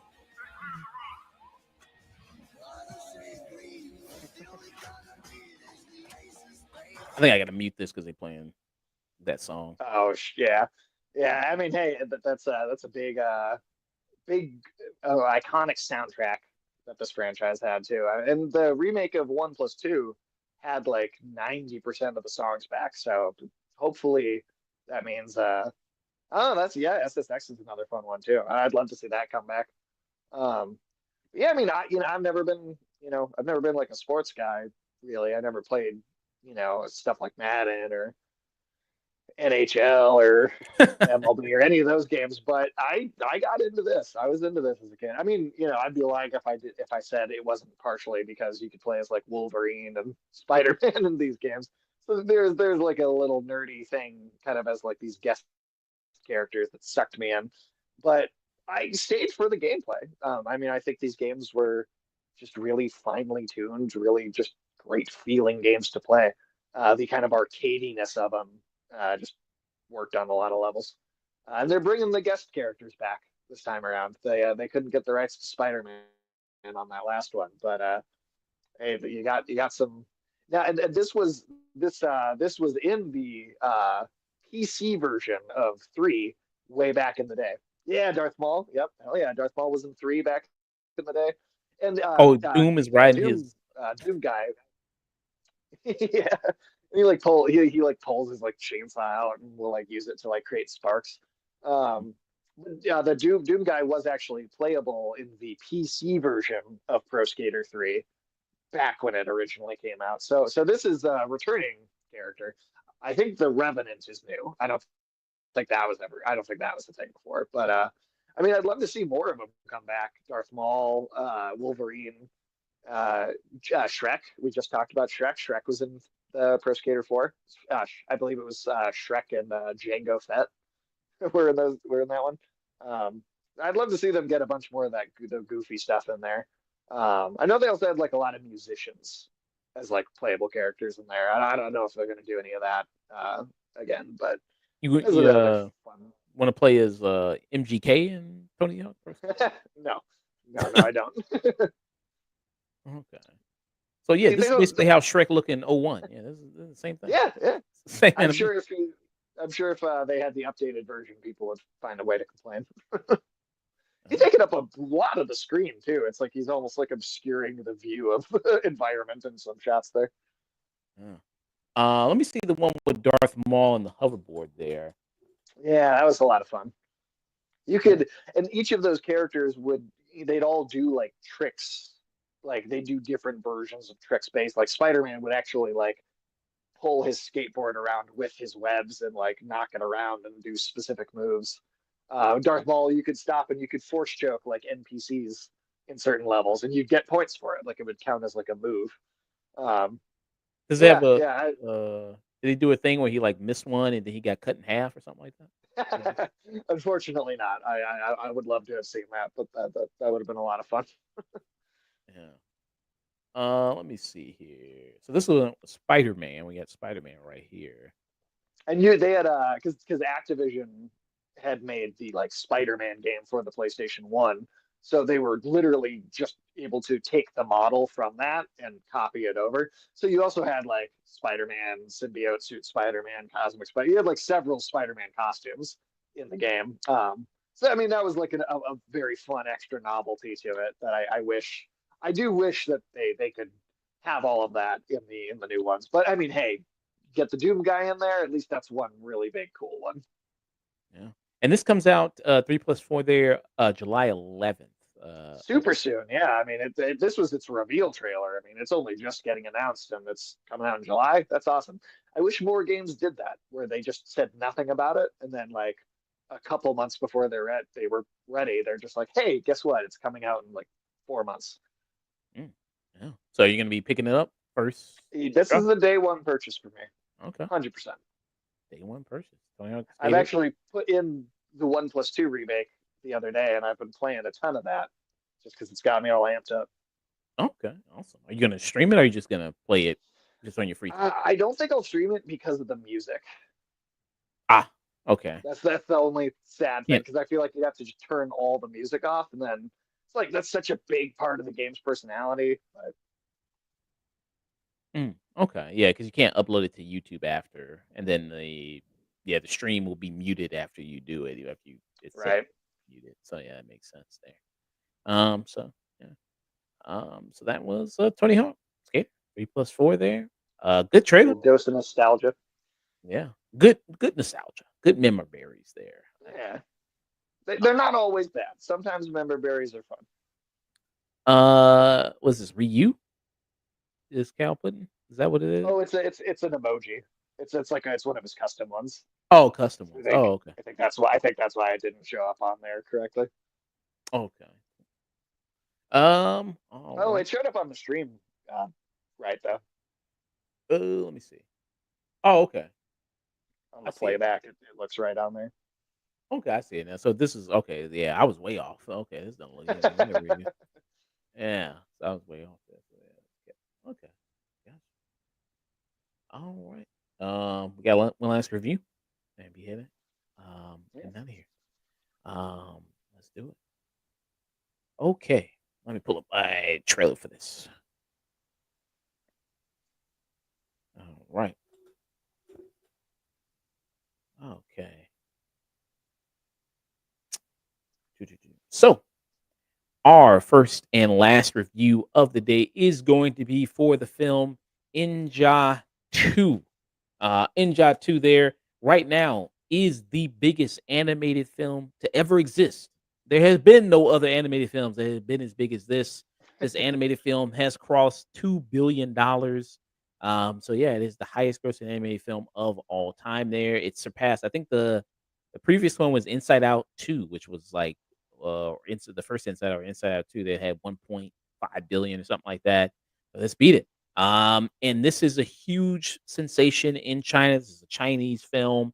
This is how I heard about the film, just due to how big the box office was, how much money it was making there. I think it made $1 billion in the first 11 days that this movie was out. Um, God so damn. so this is an incredibly popular franchise there over in China. I was able to see it in theaters. They are. I don't think it's out right now in theater. I think they maybe stopped it, but I saw it in IMAX I think there. it had a limited run in American theaters, but the fact that it released here at all is still like that's a big deal. Yeah. So I was able to see it, saw it in IMAX there, and all the glory there of this film. And what is this movie about? So this movie, like I said, being a sequel, and usually you don't want to see a sequel before you see the first movie, but I end up doing that. I saw the sequel here. I plan on going back and revisiting and watching the first movie again. So if my review comes off a little bad, it's because I have not seen the first film there. But Sage has seen the first film, and not only has he seen the first film, but he's also seen the very original Inja there from the 70s there. So he's also seen that as well. So that'd be good to get his brain and pick his brain about this, and kind of catch any gaps I have watching this sequel. So what is this film about? You have it says here, after a catastrophe, although the souls of Inja and Obing were saved, their bodies would soon be shattered. So you have these two characters here, one who possesses the inside their body the demon orb, and then the other character who possesses the pearl orb, and they were swapped, which you saw the events of that in the first movie. So They were like originally like one being that was like split and then reincarnated, basically, and that's how you get these two characters. Okay. So you see in this movie, it's a journey for them to regain their bodies again, and then so them to, because not right now they're just in, what's the word, corporeal? Is that the word there, or Oh, incorporeal, yeah. incorporeal form there? So there's kind of just ghosts floating around, so they need actual physical form, and they have to go to kind of get this special ingredient that can resurrect their body. And then in the midst of doing that, you also have their village, which is in danger of being destroyed, especially Inja, the demon child. His village there with his parents is this opposition force that are coming and go like, okay, if you don't actually help resurrect the body of my son, then we're gonna come and we're gonna use our dragons to destroy this town and lay it to waste. So that also adds some more stakes to the mission there. Yeah, am I missing anything in particular there? No, that seems like you're getting everything, all the basic setup. The only thing is the opposing force. It's not just that they're going to use their dragons; they are dragons. Like they have like an army of like demons, but it actually is like dragons that then like shift into human form. But they are like a species unto themselves here. Yeah. And so yeah, you see that kind of play out through the movie. This movie also is kind of longer for an animated film. This is about over two Right? hours, which is typically you don't see that for Is it animated two and films. a half? I thought right, like Yeah, almost, yeah, like 2:35 maybe. Yeah, so there's a lot of story to tell here, with that kinda going on. Ulysses said, this movie takes place, like, between, like, maybe a couple hours after the first one ends. Yeah, it's like it picks up like pretty much immediately where the first one ends, very quickly, and it kind of just hits the ground running. And I do feel like there's a lot of character building in the first one, especially between these two characters, who then their bodies need to be recreated right at the beginning here. There's a lot of character and relationship building that I don't think is recapped at all in the second one. So I guess Okay. that's a curiosity of mine, is to see like how much did that relationship necessarily come across without the first movie to kind of build it up and have that established. Yeah, I felt that there was a strong relationship between the 2 of the characters, like, they have this history together, I did feel that, especially at one point where they have to actually share the body, and you see kind of the one character that's the demon is this kind of ugly, kind of pig face kinda character there, which they kinda remark Like a about little with the gremlin. little gremlin there. Yeah, they kinda look like that, but then the one who has the pearl orb there, Obing, I think is how you pronounce it, or Bing. Obing. Yeah, forgive us on the pronunciations. I'm going off of just how they sound when I heard them. Yeah, so he's the beautiful, gorgeous divinity creation there that you kinda got there, as opposed to them, so you see that kinda dynamic there, but I kinda got that there was a strong connection between the 2 of them there, and this is based on a novel there from the 16th century, Investor of the Mm-hmm. Gods there is what it's called there. Do you know that piece of work? Only just the title, and I've only just because I looked it up a little bit after I saw the movie. Okay. So, Sage, what are your thoughts on Ninja 2? Well, like I said, I think there's a lot of building that the first movie does to kind of set the ground for this, but I do think the second one really does hit the ground running. There's a lot more going on here than I think I would have expected based off the first movie.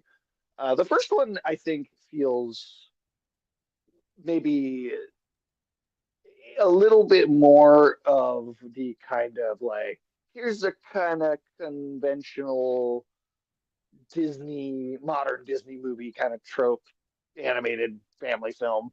And the first film has its dark moments too, and I think it's a good kids film. But I think it kind of graduates to another level of, well, I mean, I honestly can't say I've seen like this level of epic fantasy done for children in a while. I mean, what the '90s Hercules is the last Well, there was thing I can Shrek, think of. 4. Yeah. I don't know about epic mythology on that one, but no, I mean, I really I think this manages to juggle a surprising and impressive number of different elements here, and I mean that's like you said, it's 2.5 hours long, so there is a lot going on here, and it has quite a bit to get through. It tells me that maybe Chinese kids have a higher and longer attention span than American kids, because I feel like the kids that like I have that like is like relatives in my family, I don't think they'd sit still for that long. Even with all that's going on in the movie, because at I first mean, I think they'd be mesmerized, but like, I mean, you could have the most crazy movie like on screen, and I mean, feel like some of the kids in this country are like, well, I gotta look at my phone at the same time, and I can't. I gotta get up and walk around, and like, I see that like real intensely. mm, um, Ulysses says all that Chinese, schooling pays off at last. You got that. So yeah, this story, it starts off as a road trip type movie. Like I said, they have to get like this mystical item to cure the flower because this mystic can only bring back the one person's body if he can get the thing to resurrect. I think they called it the lotus or the Yeah, it's like a White Lotus because basically at the beginning they're creating new bodies for both of these characters, and then the city gets attacked, like a war just is like starts to break out between these two factions, and they interrupt the resurrection process, which of course then this Lotus is damaged and unusable, and the only way to heal it so that they can have another attempt at performing the spell is to go and find this divine kind of healing, mystical artifact, so that they can have another chance. Because if they don't have bodies, the incorporeal kind of spirit forms of these characters, they will like fade. Like the spirits will kind of fade off and die. So there's also a bit of like a race against the clock element going on too. Yeah. So you got that, and then like you said, if because the against the clock, not only will their bodies disappear, but also if you don't return, because I think they give them what, like 7 days. If you don't come back in like 7 days, Yeah, that we'll destroy the whole city and we'll kill everybody yeah. in the city with the dragons and everything. And you see, like when they try to fight back, when it's like their army versus like this demon army, they get washed. They get it's just like not even close. They can't even kill one of them. So it's like, yeah, it's pretty bad there. I mean, hey, portals to hell opened up just all over the city. I mean, I got it like right there. Visual imagery of this is really, I think, right off the bat, very impressive. I mean, just holes in the sky with like lava waterfalls like falling out like in front of their cap. I mean, it's pretty epic, honestly. Like very quickly, very early on. Oh yeah, he like there's this one character who's the right hand man of the main villain that you see early on, who kind of cuts. He uses the sword to kind of cut into the sky, and like you said, all lava falls out, dragons come pouring out. What did you think about the animation? Is this the kind of one of the more impressive animation we've seen from an animated movie recently? I know, recently we've seen things like Spider Verse, and we just mentioned Puss in Boots when we were talking about Shrek. That also had very impressive animation. What did you think about this animation? We normally see that anime influence there in Western animation, great animation when it comes from anime, but this is a Chinese production. What do you think about the animation here? I think the animation is great. So I'll say for the first movie, there's times when like some of the characters' faces can look a little basic in the first one. Like maybe not like current DreamWorks, but like maybe DreamWorks like 5, 10 years ago. But I think there was a huge uptick, a huge improvement for the second one's animation. I think it looks very good. The characters are very expressive. It reminds me of like if like a Pixar movie comes out, like how kind of polished and high quality those look. I mean, at the end of the film too, like I sat through the credits and there's so many production company logos in the credits. I'm like, damn, I feel like I think two billion people might have worked on animating this movie.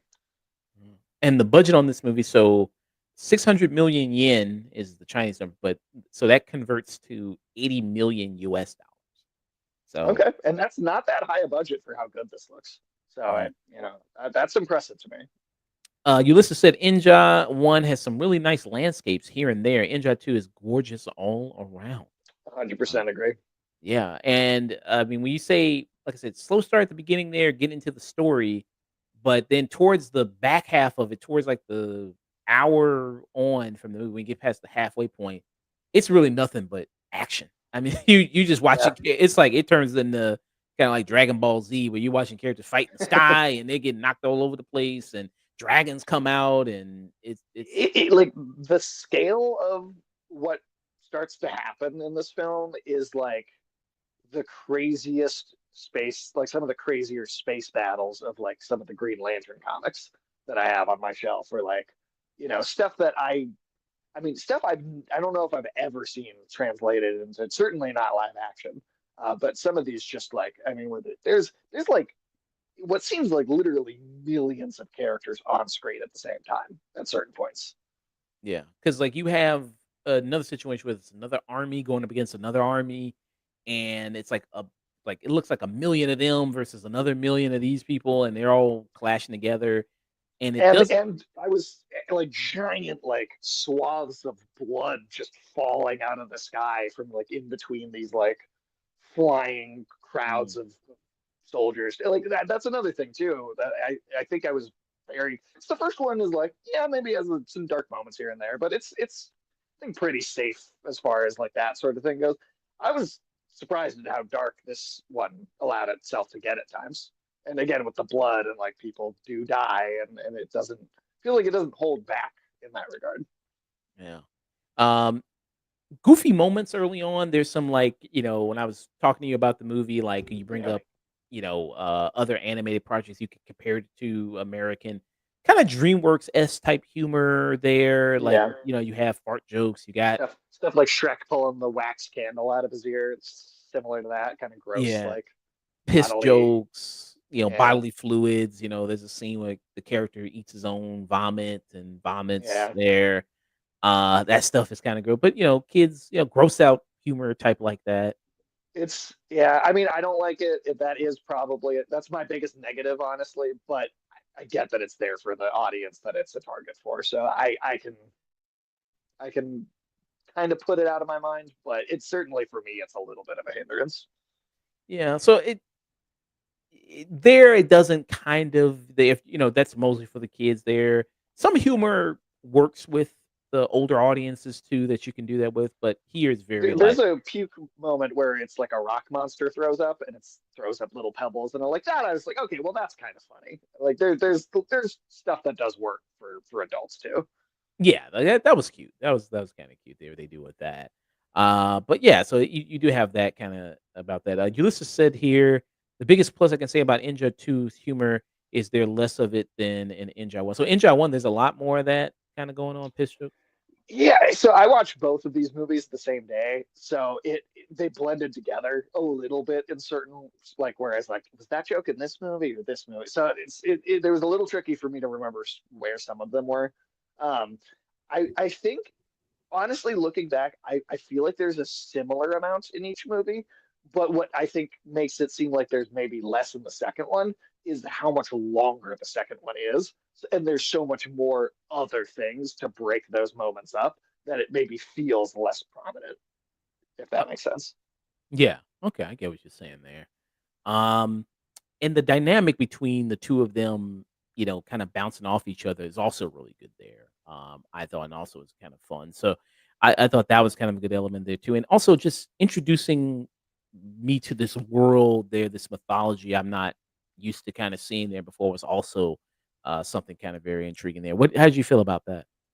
Oh, 100%. 100% agree with you. Some of these like locations and just like places they go to, the vistas that you see, just the art direction and design of the environments is there were certain moments where they'd go to a new place and I'd kind of be stunned a little bit, honestly, at times. I was like, wow, I've never seen something that looks quite like that before.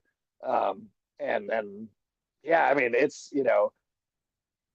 is a window into a whole mythology that, like you said, I'm not familiar with either. So it is this whole new thing, and I think they were able to present it in, both a way for kids for sure, to get like the attention span of kids, but there's enough there with some of the darker moments, and again with just the number of elements that's being juggled all at once that like I think that this movie works on not just like a purely for kids level. I think this works for slightly older kids and even like adults. If you like animation, like me, I'm just an animation nerd. Sometimes I'll watch a piece of animation and I don't even care about the story, and I really am there for just the way that it looks. If you even appreciate animation kind of like that, I think you would like this. Mm. It's got everything. I think it's got great emotion into it when it has to be very emotional and dramatic. I think it very succeeds at that. And even someone like me, like I said, I didn't watch the first film, like with the stuff with Inja and his parents. I thought that was really Mm, well done and kind of yeah. well handled there. And it made me really feel for him with what happens with his parents and kind of that. I thought that was really well done. I think the action here is incredibly thrilling. Ulysses said, I get the impression Ninja 1 was for kids, Ninja 2 is more for young teens. That makes sense because the movies themselves are the first one was 2019. This is 2025. If you're making it for the same audience that saw that first movie, they're 6 years older, right? So just go a little, you know.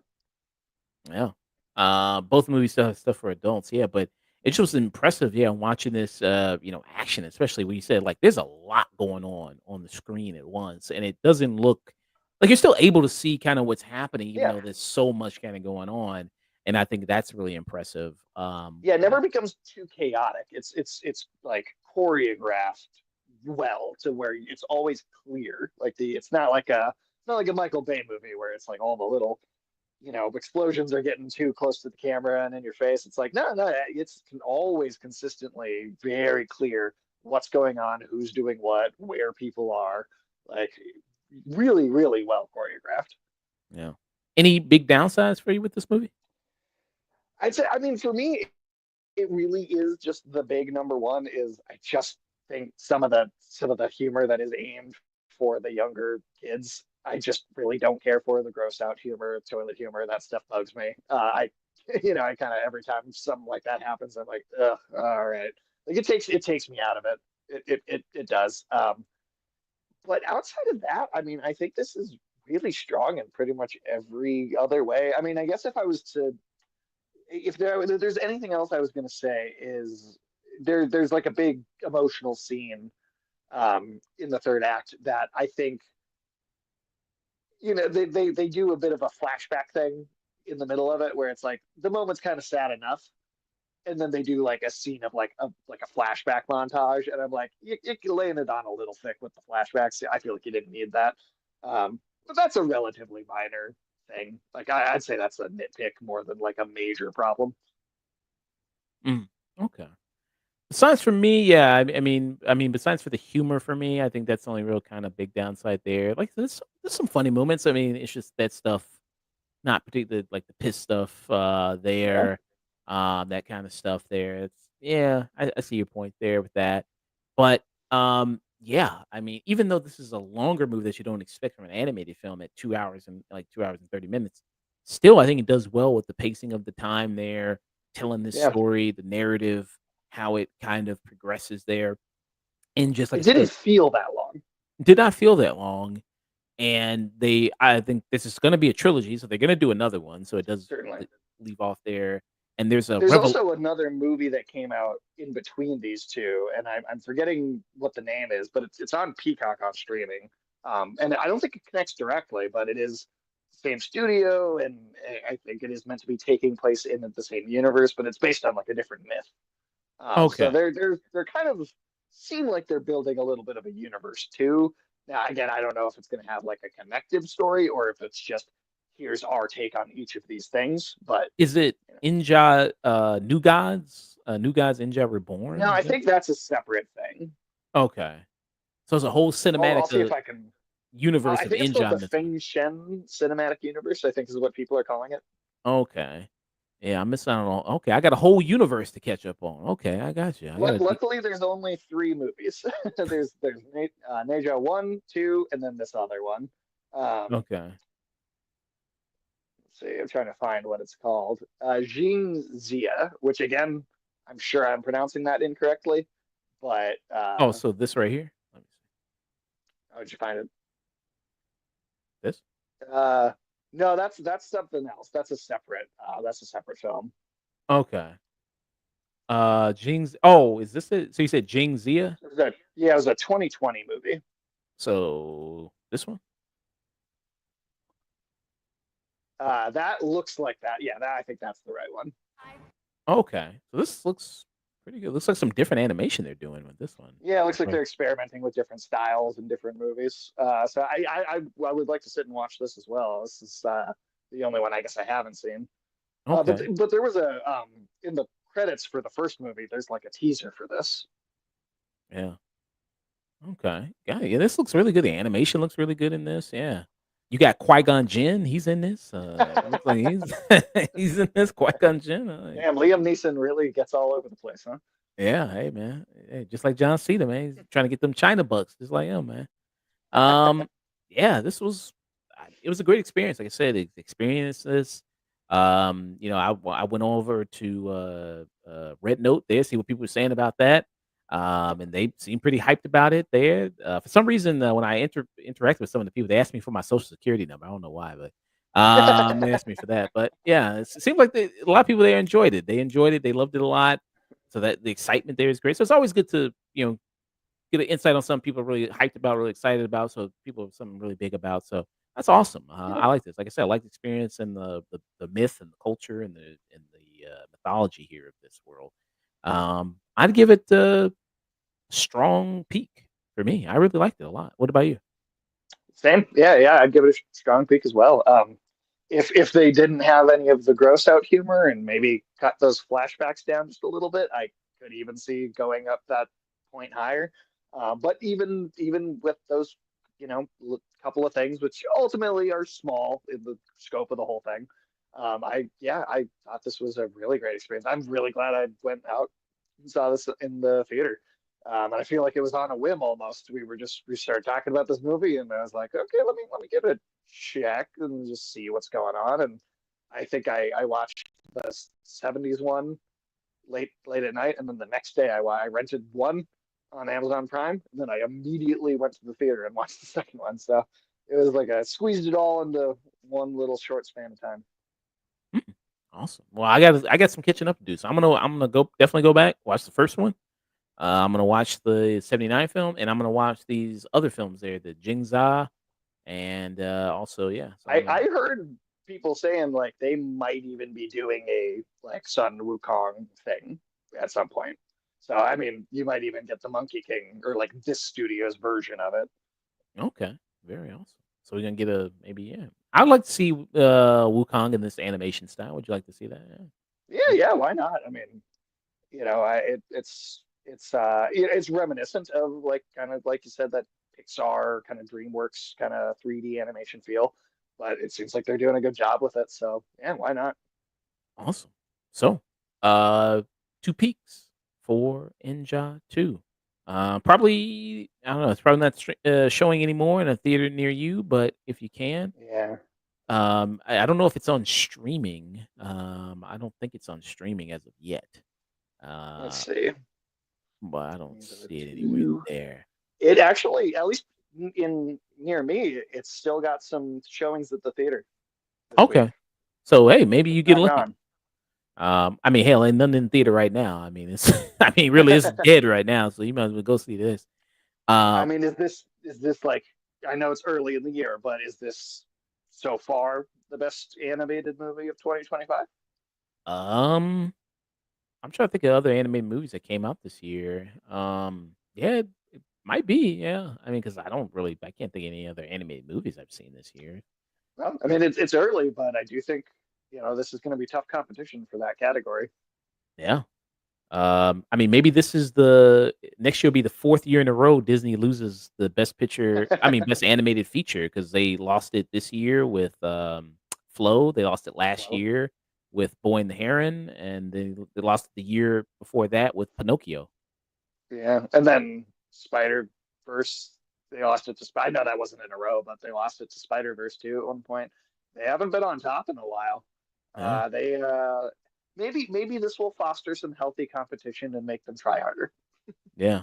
Maybe they're gonna try to get Trump on the phone, man. You need to push them tariffs harder there on China. Maybe they're gonna try to talk to them. Get these animated movies out of the country. Yeah. But yet it took this movie, it says here, only 33 days to reach gross 2 billion.